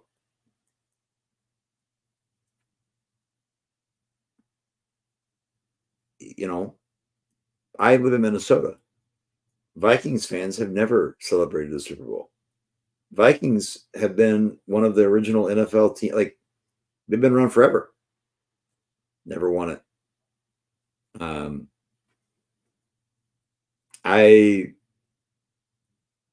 don't know if the 49ers will win another Super Bowl. I don't know.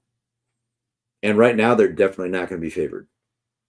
I know that sounds like I'm talking shit, but like, it's if we want this to be raw, if we want this to be like pensive and introspective or whatever, I will say this: the Niners had opportunities. They took the Chiefs to overtime, something the Bills and something the Ravens could not do. But moral victories are for losers.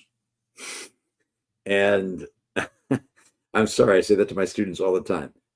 Like, there's one thing in moral, like moral victories. No. There's always like that moral victories don't pay the bills. They don't. So it's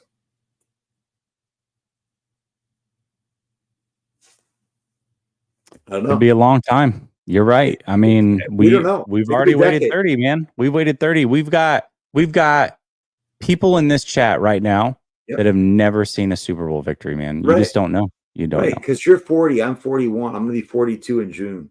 I got, like I said, I live in Minnesota, brother. Like, Fran Tarkenton in the 70s lost 4 Super Bowls. Jim Kelly and Thurman Thomas and the Buffalo Bills lost 4 straight Super Bowls in the early 90s. This idea that it's going to be, we don't know. Like, I'm 41 right now. Well, guess what? 29 years from now, I'm 70, people. If you're lucky enough to make it there. Seriously, right? And after tonight's game, I probably shaved about 10 years off my life. So, I mean, we'll be lucky to make it to 60, folks. but real talk, though, guys, remember, please go to remember, as tough as this can be, literally go touch grass. Like, hug your kids. If you don't have kids, don't hug them, because that's weird. That's awkward. But honestly, find somebody to hug that's not awkward. Find something that makes you tick. I love talking ball, but the world will start to keep spinning. The question is, will the 49ers be winning a Super Bowl while the world keeps spinning? And I honestly don't have the answer to that question. Yeah, I wish I did. Cryptic says, really thought that Kittle would have been the difference. Yeah, brother. I thought so too, man. Kittle's a front runner. Kittle also, here's another thing. Kittle goes to the locker room with an alleged shoulder injury. Comes back. Braden Willis ends up getting a holding penalty after Kittle's back on the sideline saying, allegedly, hey, I can go back in the game. 4 more plays. Braden Willis gets a holding penalty on the Elijah Mitchell run. Then Kittle comes back in. On the next play, Brock Purdy has to do rabbit out of the hat to make that play, the Kyle Juszczyk, which was, and I'm thinking at that point, oh my God, here we go. We're going to win the Super Bowl. We're going to win the Super Bowl. First and 10 at the 11. Perfect.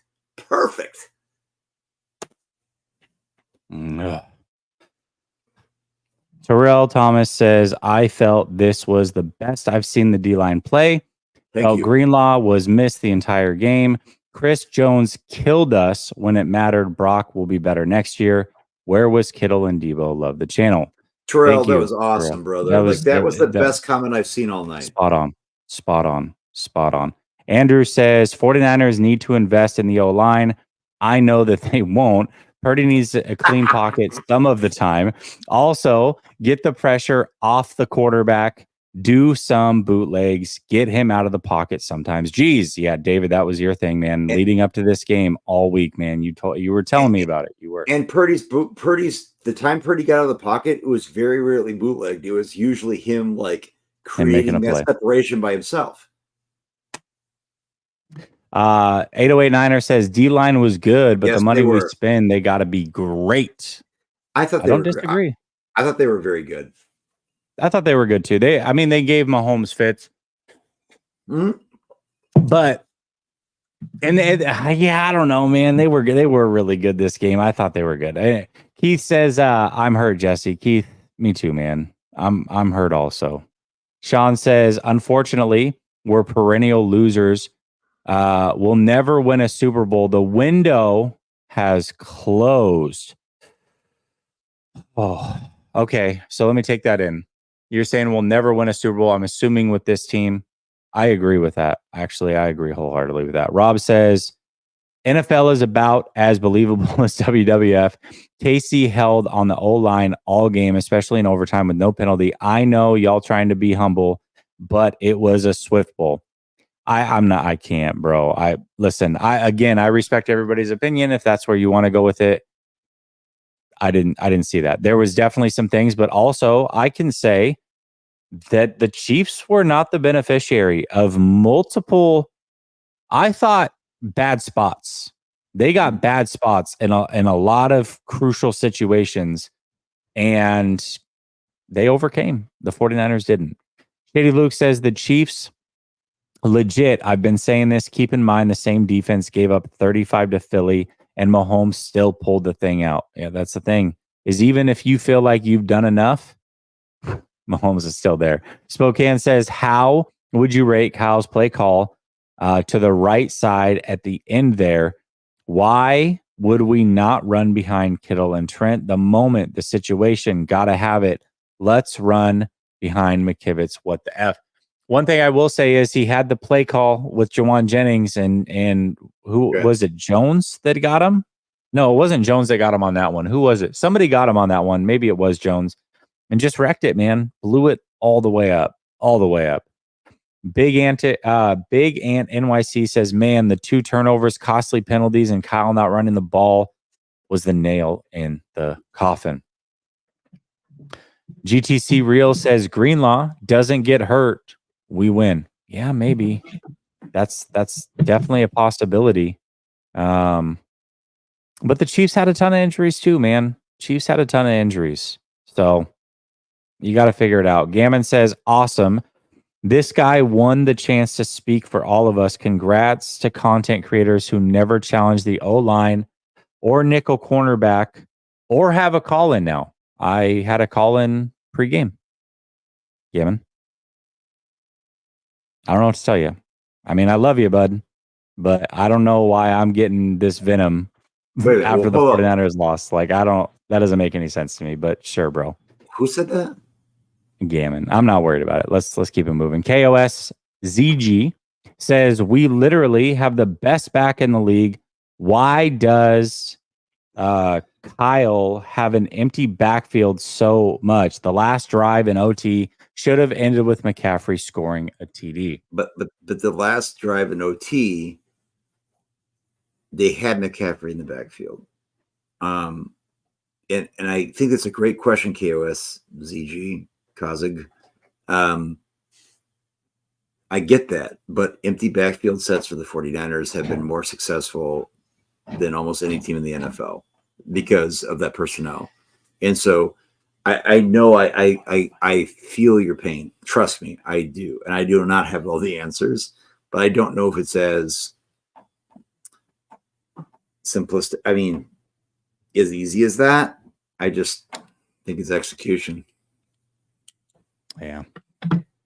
I'm really gonna have to go back and watch some of these sequences again to give my full, so much happened in such a long drawn out game.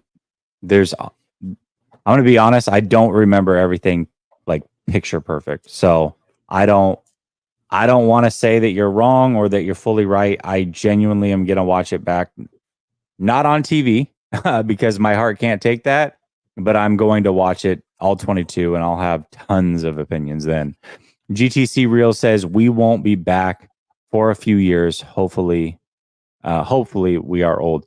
We're old. The That's true. yeah. No, I got you. You're saying hopefully we're back soon. They're an old team. No, I hear you, man. I hear you.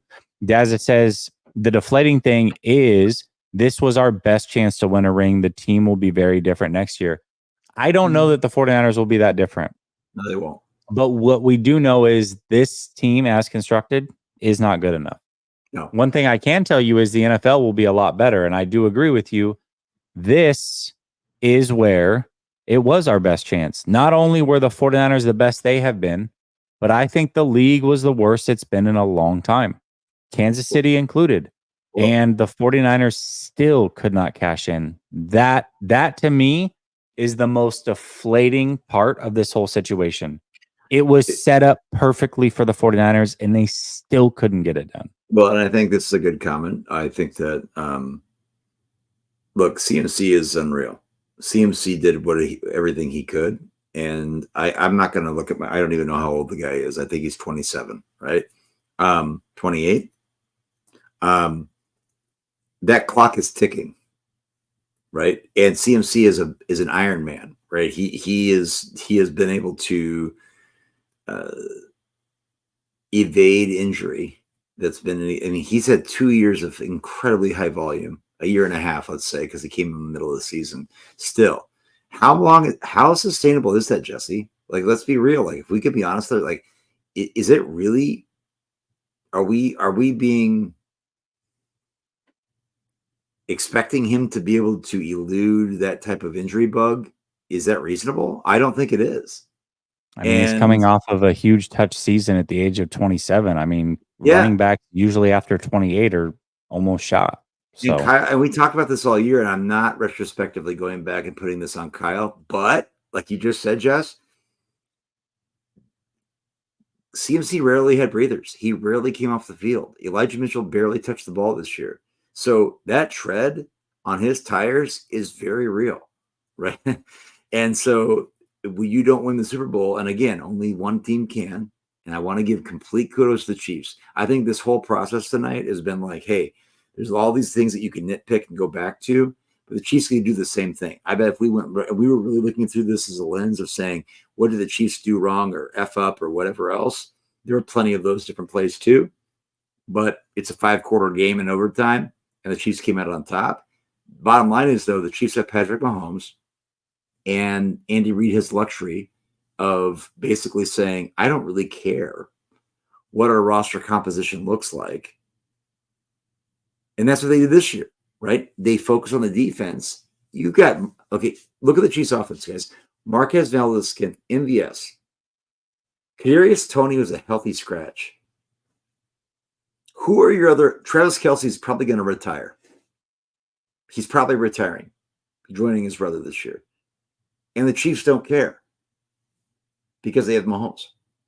You know what I mean? Like, and he's 28. My guy, Monday morning quarter block. he made a joke and people did not get it. He was like, "Oh, Patrick Mahomes is 28 years old. Thank God this thing's coming to an end." Yeah. And people's like, "No, people are so mad." Yeah. People are like, "No, actually, he's got like 12 years left." Like, that's the joke, brother. That's a joke. That's great. Take your meds. No, you're right, man. He's that legit. Flav says, "I'm sorry, maybe Purdy isn't elite, but if you think Lamar is after watching both those performances versus that D, you have zero IQ. Brock gives you a chance in the playoffs. Lamar never does." Okay, let's dissect this, Flav. Oh boy, $10 to say that. First of all, why is Lamar a part of the conversation? Where did I bag Purdy? I said he's not elite. He's not. I'm sorry. Let's take all things into consideration. Let's put Brock Purdy, who we know struggles in the rain. Let's put him in the AFC Championship in that weather with that team and an offensive coordinator that calls 6 running plays with their running back. And then let's put Lamar in a dome with this team, this play calling, and the weapons around them with no elements. I mean, let's just make them even. We know that Brock struggles in rain. So would Brock have beaten the Chiefs in the rain at home? You tell me, Flav. And I mean, I know I don't have any IQ, but I'm just wondering like what your thoughts are. Yeah, Flav. Hey, well, I mean, I got you blocked for a reason on Twitter, but let me say this: like, I have a Brock Purdy jersey on. Okay, this idea that, like Jess just said. By the way, Jess and I went to the NFC Championship game in great weather. It was like near record highs. The week before in Green Bay, it was a shit show. Okay, and then there was an atmospheric river that happened. Like this bugaboo for Brock isn't going away, and I love Brock. I like Brock a lot. Okay. But again, we're talking about a game of inches and this idea like Lamar, like, yeah, exactly. I don't know the whataboutism in this. I don't know why Lamar. Yeah, I'm not sure. Because by the way, the only thing that kept the only reason the Ravens aren't probably in the Super Bowl is because L'Jarius Sneed made a very opportunistic play on Zay Flowers showing the ball. Okay. And again, this is no slander on Brock. Jesse and I might have slightly different opinions on Brock. The idea of elite is the idea of what can you do to create. Now, I thought Brock did create a lot today. I thought Brock did answer the bell when he had to.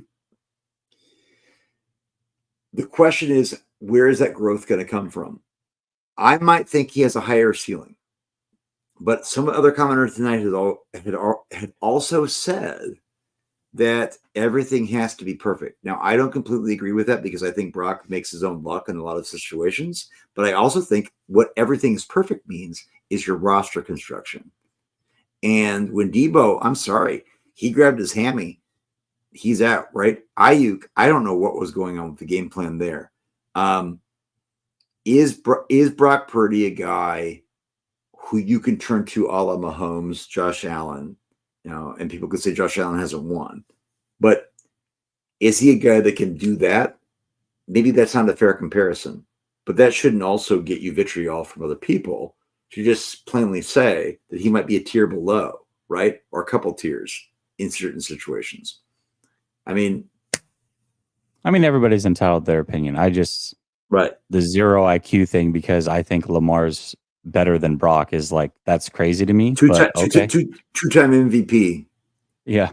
I don't know. That's he didn't deserve it this year. We saw that. Bottom line is this. We saw them on the field together. All right. We saw them on the field together. If anybody left that game saying that Brock was better than Lamar, more power to you. Adam K says, am I wrong? Why is Kyle not calling a timeout on the last play? Getting the defense out of calling it. Yeah, I don't know, man. Again, these sequences are so. No, I don't know that it was enough, man. I think Patrick Mahomes was just bound to score, dude. I really do. Your first and goal in the 4. I mean, honestly, man, like you've already called your timeout. You've already called one. It rolls over in the second quarter. You have to I don't know what's gonna stop anything. Yeah. Gammon says your guests never disagree with you. Sunil disagrees with me all the time, dude. We have knockdown, drag out debates. No, he's just saying in general, the guests never disagree. Well, hold up one second. No. He's the one that was venting earlier. I'll say it. I'll move past it. I'm really not. I get it. We're all emotional. Gammon, you said you wanted a call-in show. I had one pregame, an hour and a half. I had them all off season. You easily could have said your piece. I'll have them all this off season, brother. I don't understand like what you're looking for in this moment from me. I have a full-time job with 2 kids. I coach my son's football, and I still manage to get in 4 or 5 shows a week here. And you want a 6th show throughout the season of 2 hours of dedication. I don't have the time. I'm sorry. I got to pick and choose some things. By the way, we are on 129, and I've had disagreements with Jesse at least 7 times tonight. And I'm not saying like it's like knockdown drag out, but we had nuanced We're not going to fight about it. Good God. Jamaican Boy says, gentlemen, it's all love, but at what point do you want to stop being addicted to losing? Bro, trust me, I'm over it. Kyle knows football, but not Super Bowl winning football. All love, guys. I appreciate you, Jamaican Boy. Listen, I'm not excited about the losing. Gray Fox says, I've lost all faith in Shanahan. Fire him and bring in Belichick. I don't think bringing in Bill Belichick's the answer. I don't. There's a reason Bill Belichick isn't hired. Can I walk you through this? Because there were corroborated rumors by people I know and trust that gave this to me. He was saying, I'm going to bring in Matt Patricia, Josh McDaniels, and Joe Judge. We're talking about Bill Parcells, not even 2.0, 3.0. Okay. The retirement, like last dance, like nobody's signing up for that. I'm sorry. Like, it's real. Bill Belichick was, I'm sorry, I'm going to say this. Tom Brady, imagine the greatest quarterback that ever played, might have carried a head coach who's a great defensive coordinator who makes questionable decisions as a GM and has an ego the size of Alaska. Please, he ain't getting a job. It ain't ever going to happen. Yeah. Gammon says, I brought it up so many times and was ignored. My question is, Gammon, what? There were long stretches this season that I didn't see you in the chat, brother. So I don't know. Like, is this like you're like taking like your disdain for content creators in general out on me, and I'm just kind of taking the brunt of it, or like, is this a me thing? I don't know. I'll have call-in shows. I don't want, again, emotions are high. I don't have any ill will towards you, Gammon. I vehemently disagree with what you're saying tonight. Have at it. Do your thing. You are more than welcome to call in anytime you want. When I have the call-in shows all off season, like I did all last off season, and bring up whatever it is that you want. Yeah, bro. But when I run the show on this side of things, I am going to talk about the things that people want to hear. I know that you wanted to geek out over the O-line. You go tell me the numbers that O-line shows do, and then we'll talk. All right. This is me being raw and giving my opinions during these shows on these topics. I will never sway from that. But at the same time, this is also still, there is an entertainment factor to it. And if I run shows all off season on the offensive line, instead of just making it a topic here or there, like I did, nobody cares, bro. Nobody cares. They don't. I would just say this, by the way, for anybody watching, Jesse's like, I'm one of the best dudes I've ever met. He's a good person. You guys know that's why you guys watch the show. But paying $2 to go and tell somebody that, like, Jesse, anyway, I just touch grass. Justin says CMC red zone fumble, Willis hold, Greenlaw down, missed extra point. Yep. Muff punt. Brock played well. Maybe get Vrabel as DC. Oh, I don't disagree there. Draft well, trying to find the upside. Yeah, man. Again, and this just kind of reiterates the point. Is there's so much. Oh, by the way, I've seen a lot of super chats tonight. I don't know that I've seen one that said this game is on the O-line, Gammon. Right? Like, so you're like pitchforks and burning crosses in my front yard and coming at me over the offensive line and not talking about it enough. We're 2 hours into this thing. I don't see anybody else blaming the offensive line. Well, so there we go. Jamaica Boy says, let me say some cold facts here. Brock performed way better than Jimmy ever did. Yes. Even the ones he sat on the bench in New England. Jesse, thank you. Yes, I agree with you. Chad says, Jesse, 100% respect for your team. Yeah, man, it's a tough one, bro. It's a tough one. Thank you. 808 Niner says, Andy Reid had a great play call on the last touchdown. Yeah, he did. But Kyle Shanahan just doesn't get it done when he needs to the most. End of regulation and overtime. Yep, Kyle Shanahan came up empty. I 100% agree. There was no ingenuity, no sense of urgency. Andy Reid out coach Kyle Shanahan. GTC Real says this hurts because the players went all in to get agree. there, and losing is so hard to ramp up again. Yes, it is. This team needs O-line help. Hey, there you go. And a defensive end. And I agree. CMC again for that. They can't. CMC can't do that again. I would be blown away if he could do anything close to that. Shady Luke says, Flav, I disagree about Lamar. Put him on the same coach, same scheme with the weapons on the 49ers. Bro hasn't had what Purdy's had his whole career. Zero IQ, Shady Luke. Just kidding. Terrell Thomas says Mahomes beat us and the defense was solid most of the game. Brock is our guy. We needed Devontae Adams instead of Debo. Biggest whiff this season. Yeah, Debo, man. We talked about it. Didn't come through. Debo's done. We'll talk about that this offseason. CB9er says Brock was not the problem. I agree. This team lost because of the CMC fumble, Trent Williams false starts, Jake Moody missed extra point. I'm heartbroken in this loss, bro. Aren't we all? Official B&A Music says Mahomes is now Kansas City's all-time playoff rusher. Yep. He gets it done in the playoffs, man. KOSZG, McCaffrey has 14 more rushing yards than Mahomes. That's a coaching failure. That's why we lost. But he did it on 22 carries, though, right? 8 catches for 80 yards. Which is that's like an extension of the run game. So it is. And that's if people forget this. McCaffrey, with all those catches for 80 yards, these are not routes downfield. These are not routes even like 5 yards downfield. McCaffrey is, you have to understand. So 8 catches for 80 yards and 11 targets is, like just said, an extension of the run game. That is, so really what he had was 30 carries for 170 yards. That's good. CB9er says he's going through all the emotions. He says, I walk my stuff back, but I'm still heartbroken. When is it our time? And can I blame Jed for taking his victory lap? That whole thing from Jed was super weird. I definitely was not a fan of that. And to say that it was a good season had they lost against Detroit, laughable. Official B&A Music says, I hope we should. I see what you did there, and I'm not saying it. Rome says, bro, Kyle chokes. Know who doesn't? Belichick. Demote Kyle, the OC, and bring in Belichick, or cut Kyle. Don't have to be a genius to run the ball.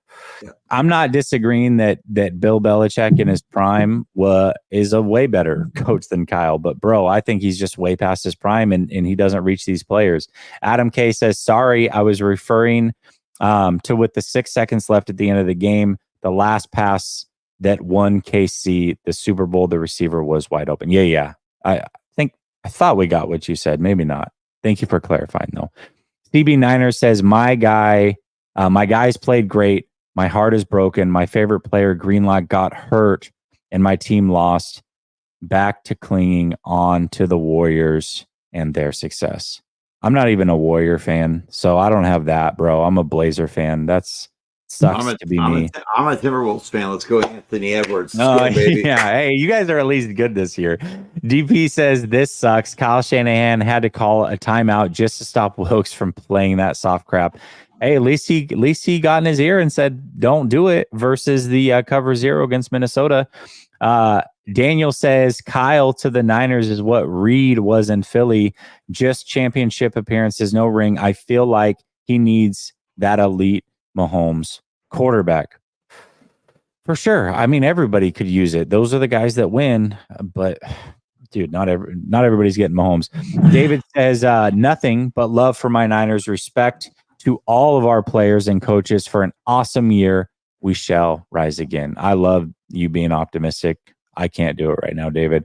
Flav says Kyle made some big mistakes, but this was by far the best he's been in the biggest game. He actually called to win. Literally everyone can take blame. Team has to capitalize to take care of the ball. That I agree with Flav. And that's what it comes down to, right? It sounds like you agree with me on this aspect, at least, that there's a lot that we could blame. And frankly, they just weren't the better team. Skit says 6 straight passes to start the third quarter is what I can't get over. That was the game to me. I don't know what to do. Work is going to suck tomorrow. All Cowboys fans. Well, listen, Skid, it's not like they have any bragging rights. And I think that's the weakest thing ever is other fan bases celebrating your team's demise when they weren't there. I hate that. 808 Niner says Kyle Shanahan lost the game when he didn't come away with points after the interception and the 3-and-out, 3 straight passes, run the damn ball. Kyle, I will say this, that was a pivotal drive. They should have scored. Even 3 there would have been huge. Flav says was taking the ball to start the overtime just to give D the rest. I think so. I still disagree with it. That was really dumb. Would have been nice to know if we had to go for it on 4th down. I agree with you wholeheartedly. Flav says, I don't even think multiple things have to go perfect. Just don't miss a PAT, fumble, muff a punt in the red zone, and have 4 starters go down. Again, the Chiefs had a lot of injuries going into that game, and a lot of things went against them too. Jamaican Boy says, David Wilkes gave Warner the Kelsey assignment. Dude, you mean DC Wilkes? I got you. Official B&A Music says, what's up with Kyle Shanahan calling a timeout to make the SW switch the defense? He's doing what he felt like he needed to do in that moment. I mean, I don't know. Yeah, Steve Wilkes wasn't on his game for that drive. I would agree. Moises says, just feels like we are cursed at this point. Think about everything that had to happen. CMC fumble on the first drive, punt that grazes a leg and a missed PAT. Yeah, we were better. I mean, they're a better team top to bottom than the Chiefs, and they needed a lot, and they got what they needed. GA Garage says Kyle Shanahan lost us the game. I'm not going to look at him the same. I'm sorry. I think a lot of people have echoed those sentiments in this chat. I think it's going to be a rough offseason in defending Kyle Shanahan. Sign says time to move on from Kittle and Debo. Kyle, too. I think I'm with you on the Kittle and Debo. I don't know about the Kyle part. Joey says, yeah, go ahead. No, you're there? Yeah. Look, we have to be realistic, guys. You're talking about if you want to remain competitive. George Kittle was nowhere tonight. George Kittle does the run game stuff. George Kittle, the whatever else. George Kittle is more. I'm sorry, I hate to say it because I just tweeted about how George Kittle is a really good person. I thought his interview with a young kid was so, as a teacher, you could tell that he is so tuned in to trying to build up other people. And I respect that about George Kittle. I really do. I also think George Kittle is a lot about that. I think George Kittle is a lot about just his persona. And he's 30 years old, guys. Like, George Kittle wants to be in the WWE. So just let him go. Like, the way this roster is constructed makes it very hard to move on from any of these guys. Deebo Samuel has another year. There's no way. The only way they can move on from Deebo Samuel is post June 1st designation. Okay, George Kittle, same thing. This is why I struggle to feel like the 49ers are favorites at all to be the NFC representative in the Super Bowl next year. And I feel like the Niners have to have these hard conversations with themselves in that front office. Adam Peters, they let go to the Commanders. So now it's, the baby kisser John Lynch. More on that later. Like, I'm just saying that you better be Bill Belichick in the way that you better be prepared to make some hard personnel decisions. Because if you get sentimental because there's some like untouchable people, I'm sorry, guys. This is professional sports. This isn't like, I'm a teacher, right? I could teach for another 20 years and still be on top of my game. The NFL is not that way, right? The NFL, you're not on top of your game for very long. And so you can't be sentimental about guys that are like nice to kids or like sign lots of autographs or different things like that. You have to be prepared. It's the year, what Walsh had it, Belichick had it, the year early versus a year late. Right. Yep. Exactly. So, and Joey Mellons. Yeah, go ahead. I'm done. Sorry. Joey Mellon says, I agree with David's reasoning to take the ball first in overtime. Okay. Deferring would have also put a lot of pressure on Purdy. Great Agreed. content, Jess. See you in the offseason. Cheers. I agree with Yeah, that. if they score a touchdown, for sure. But at least he gets the 4 plays. So again, I'm not saying that's why they lost the game. I personally would have deferred. That's just me. But I also do understand the reasoning as to why they wouldn't. So Samir says, we are the Houston Rockets of the NFL. That is not what I wanted to hear. Suki Pazuki says, has Kyle and his system officially peaked? Here, can I say this? And this is, again, I've just pretty much said we shouldn't fire Kyle in the face of a lot of people wanting to do that. But the feather in Kyle's cap is, well, half the league runs his system. How great is he? Okay. How many of those guys are winning Super Bowls with his system? So he's got the market cornered with over half the league running his system. And you know how many of those guys are winning the Super Bowl? 0. McVay won the Super Bowl, but he's his dad's guy, not his guy. And he went away from what Kyle and Mike have done to win the Super Bowl.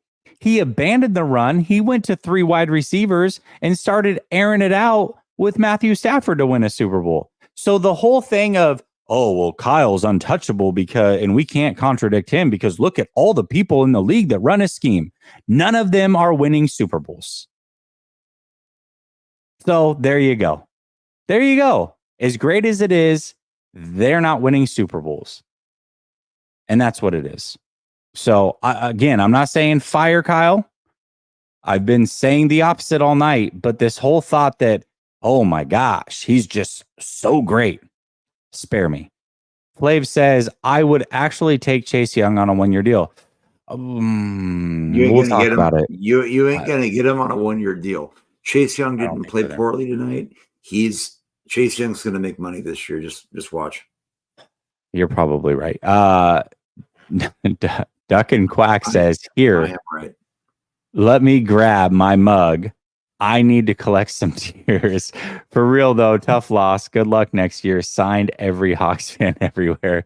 Listen, you guys take your victory laps. I get it. I do. All in good fun. George, what's up, George? It's been a while. He says, I don't know why Kyle Shanahan does not want to run the ball. You have the lead. Why you don't run the ball? I don't freaking understand.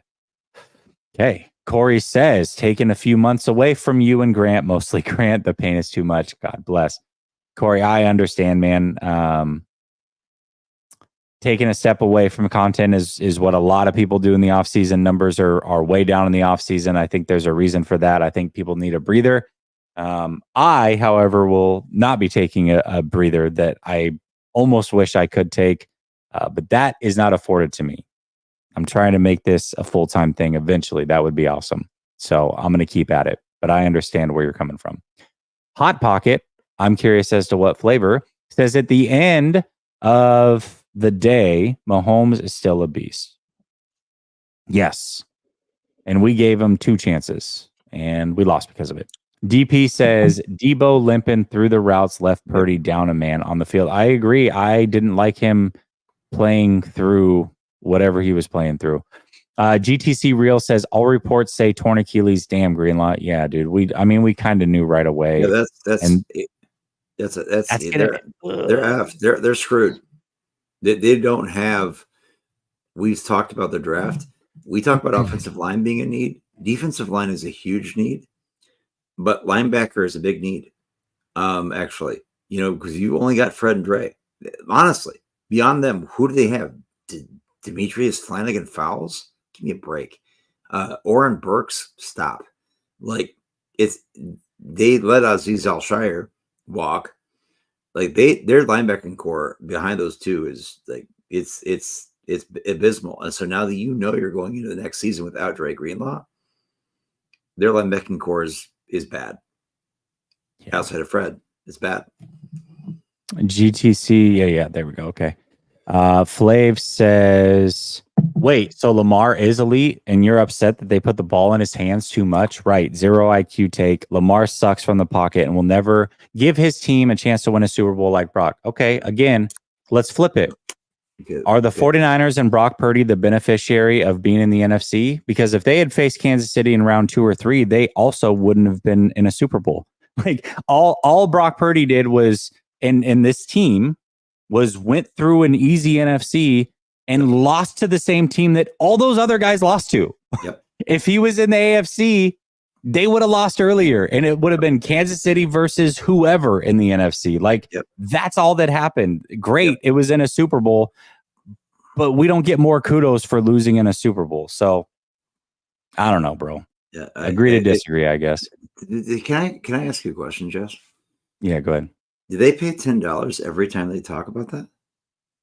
Yeah, I think so. So Flav does. So Flav's, what does he drop, like $70 tonight to tell you have 0 IQ? Yes, fine. So, well, yeah, but he's to be fair, he's saying a 0 IQ take. I don't think he's saying I have 0 IQ, but I disagree with that. Well, I mean, okay. I got thoughts. I know where you're going. I got thoughts. I got thoughts on the IQ, but yeah. Moises says, Jesse, I love the time and effort you put into this. Listening to your thoughts on the Niners gives me something to look forward to. Thank you, Moises. I appreciate you very much. That means the world to me. It really does. Peggy Hill. Oh, I know. Hey, I know Peggy. What's up? Comes back, says, much love, Nay, from your buddy Scott. Sorry about. Yeah, bro. Listen. You text me during the game. You know what it's like, man. You've had a lot of losses. He's a Green Bay Packer fan. He's been through the ringer himself, so I get it. Hey, bro, I gotta go tonight. It's been long. No, you're good. I got you. You're good. I love you, buddy. You're good. I love you too, man. We'll talk soon. See ya. All right, bro. He's got to get up early. I got to get up early, but you know what? It's not ending. We're gonna keep it going. Let's go. All right. Let's get to the other one. George says, Jesse, you forgot to read my chat. Is it the one that I just read? So the way that it works is it separates all the super chats and puts them in the corner, and I'm just going through those. I think I got to it, and maybe you just didn't think I had gotten to it yet because there was so freaking many of these things. I don't know. Hopefully I got it. My bad if I didn't. Flav says, there's a reason why QBs like Purdy win Super Bowls all the time. And in RP, no, they don't. No, they don't. No, they don't. What do you mean all the time? Are you just saying like the skill set of playing from the pocket? Okay. But undersized quarterbacks with mediocre arm strength don't win Super Bowls all the time. Like everybody points to the same thing. Drew Brees. Okay. There's your example, I guess. Drew Brees. They don't win Super Bowls all the time, bro. They don't. He's not better than Lamar. And there's literally nothing you're going to say that's going to make me change my mind on that. Greg. What's up, Greg? Greg, question for you, actually. You actually coach quarterbacks for a living. I would like your opinion. Would you take Lamar Jackson or Brock Purdy? Go ahead and drop that in the chat and I'll look for it. Since you literally do this for a living. And if you say Brock, then I'll take the L. Mauricio says play calling was off, holding on Debo. 4th and 4. Go for it. I mean, it worked out in their favor on the 4th and 4. I don't know what holding you're talking about on Debo. Are you saying that they should have called a penalty? Or are you thinking of the Willis play maybe? I don't know. I apologize. I know you only had limited characters. My bad. But I couldn't make out what you were trying to say there. Trying to find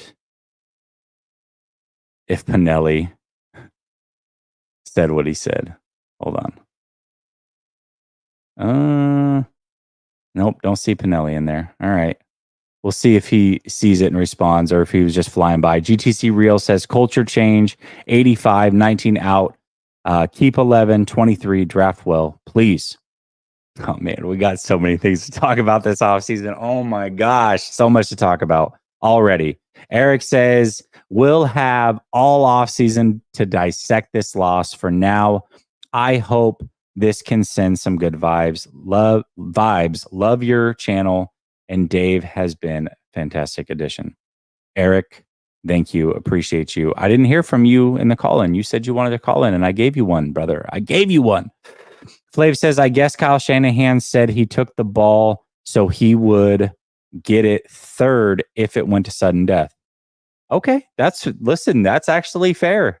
I stand corrected. I actually don't necessarily disagree with the call now. That's actually really good reasoning. I guess I get it. Trusted his defense. I don't know. Just brutal. I'm with you, man. I'm with you. George says, it's nice talking to you again, Jesse. Another disappointing year. I really wish you would have drafted Mahomes instead of waiting for Kirk Cousins. Oh, man. Don't we all? If we all knew that Mahomes was going to be that dude. 283128 says, Hawks fan here. Is Trent going to retire this offseason? Anyways, best of luck this offseason. I don't think so. He talked about wanting to play for multiple more years, so I'm not too worried about losing Trent, but I know you're happy about this loss. GTC Real says, Jesse, will you be breaking down college draftees? I will. I will say I put more effort into the quarterback position than anything just because I geek out on it. But I will definitely do my best. I think David, who I had on, Marco, he and I are going to link up this offseason. Both of those guys are draft junkies. I got a Seahawks guy, the Hawks Nester. Check him out. He and I will do some things. He's great at breaking down a lot of the other positions. So I really do trust some of the people around me and defer to them. They go all out on breaking down college draftees, and they are very, very, very smart. So I'm going to rely a lot on them as well. Daniel says, I feel special teams is the overseen in football. Oh, brother. I mean, special teams won us a divisional game against the Packers and essentially lost us tonight. Potentially, not the only thing, but it was a big part. Waruna says, I just want to cry, brother. It hurts a lot. Waruna, I feel it, man. Didn't cry by any means. It's ultimately just a football game, but I gave my emotions after the game. I was hurt, man. And I think a lot of that poured through at the beginning of this show. Really, a lot of you asked, you said, Jess, how do we get over this? I'm lucky. I'm on this side.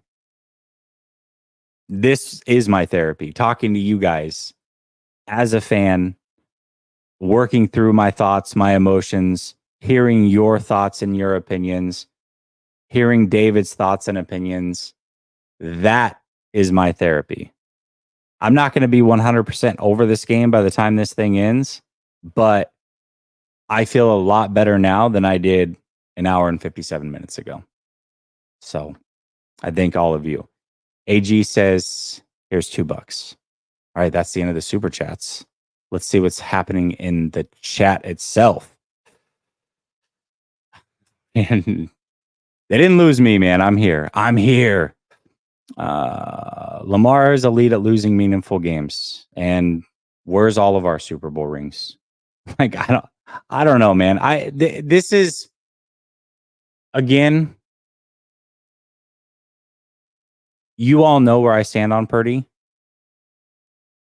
but I refuse to eviscerate him or say he's bad or anything like that. And even if he would have played awful tonight and he didn't, I would have stood up for him.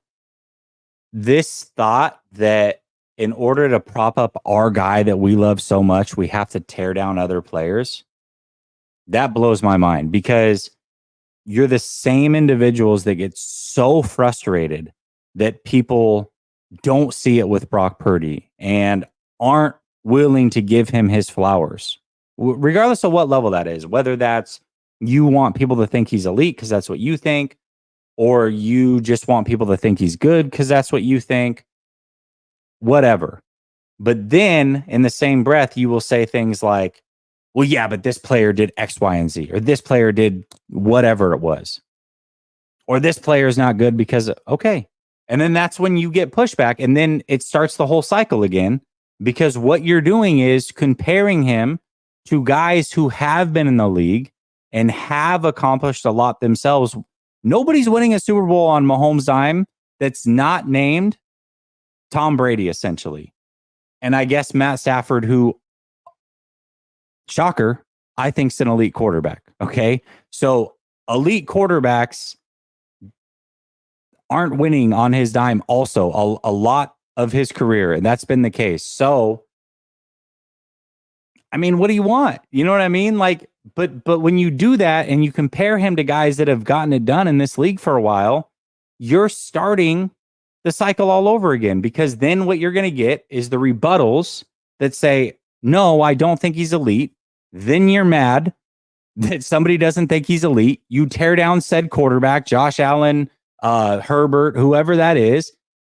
And then I respond and say, no, he's not those guys. And it's just this vicious thing. You know what I mean? Like, we can talk about Brock Purdy separate from everybody else. Who cares about every other quarterback in the league? Right? Who's the quarterback of the 49ers? It's Brock Purdy. Brock Purdy played a really good game tonight. I have zero issues with Brock, but he's not elite. That's it. He's not elite. That's all I've ever said. Nothing's happened this season, this postseason, this Super Bowl that's changed my mind on that. Now, maybe he'll eventually get there. I'm not tearing him down by saying that. I'm just not saying he's one of the best 7 guys or so in the league, 6 or 7 guys. If that's offensive, I don't know what to tell you. But I don't need to talk about other quarterbacks to make that assessment. I'm just telling you who I think our quarterback is. And our quarterback at this price right now is still a steal. He's an absolute steal. The best contract in the NFL, regardless of whether he's elite or not. This is the best contract in the NFL. He is good enough on this contract to win a Super Bowl. That's what makes this hurt even more, is this was the chance. I don't think that chance is happening next year. I don't see us going back to the Super Bowl and being in this position again. Now, maybe the offseason plays out. I change my mind, what have you.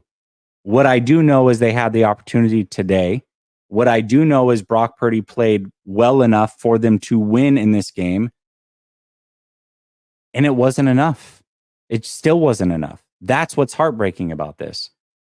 But then when we start talking elite quarterbacks and we pay this man like he's elite, and we start stripping away the talent, that's what I'm talking about.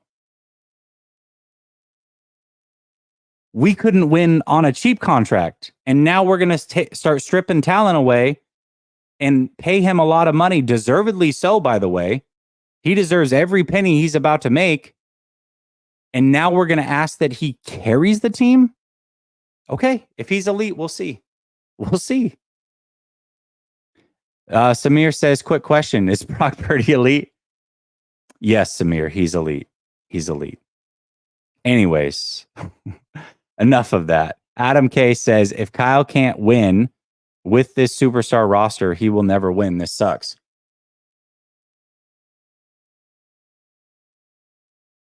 How do you look at never? Like, I mean, do you really mean never? Or is never like not in the next 2 or 3 years? Because I agree, they're probably not winning it anytime soon. I don't know about never. I also think there might be something. Somebody earlier talked about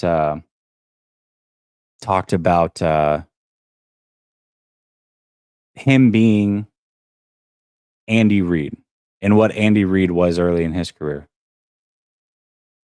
He might just have to go somewhere else to win a Super Bowl. That might be possible. Christopher says Brock got one more cheap year, right? He does. This is the last year that Brock Purdy's cheap, this upcoming year. So it's not impossible. It's just not likely. I'm telling you, these teams are coming up, man. Green Bay's not going anywhere. They're going to be better. Seattle's Say what you want. I think the roster is pretty talented. And they finally just got a head coach that I think can make that defense formidable. The Rams have a lot of money. They're better. The Lions have a lot of money. They're younger. The 49ers can do it.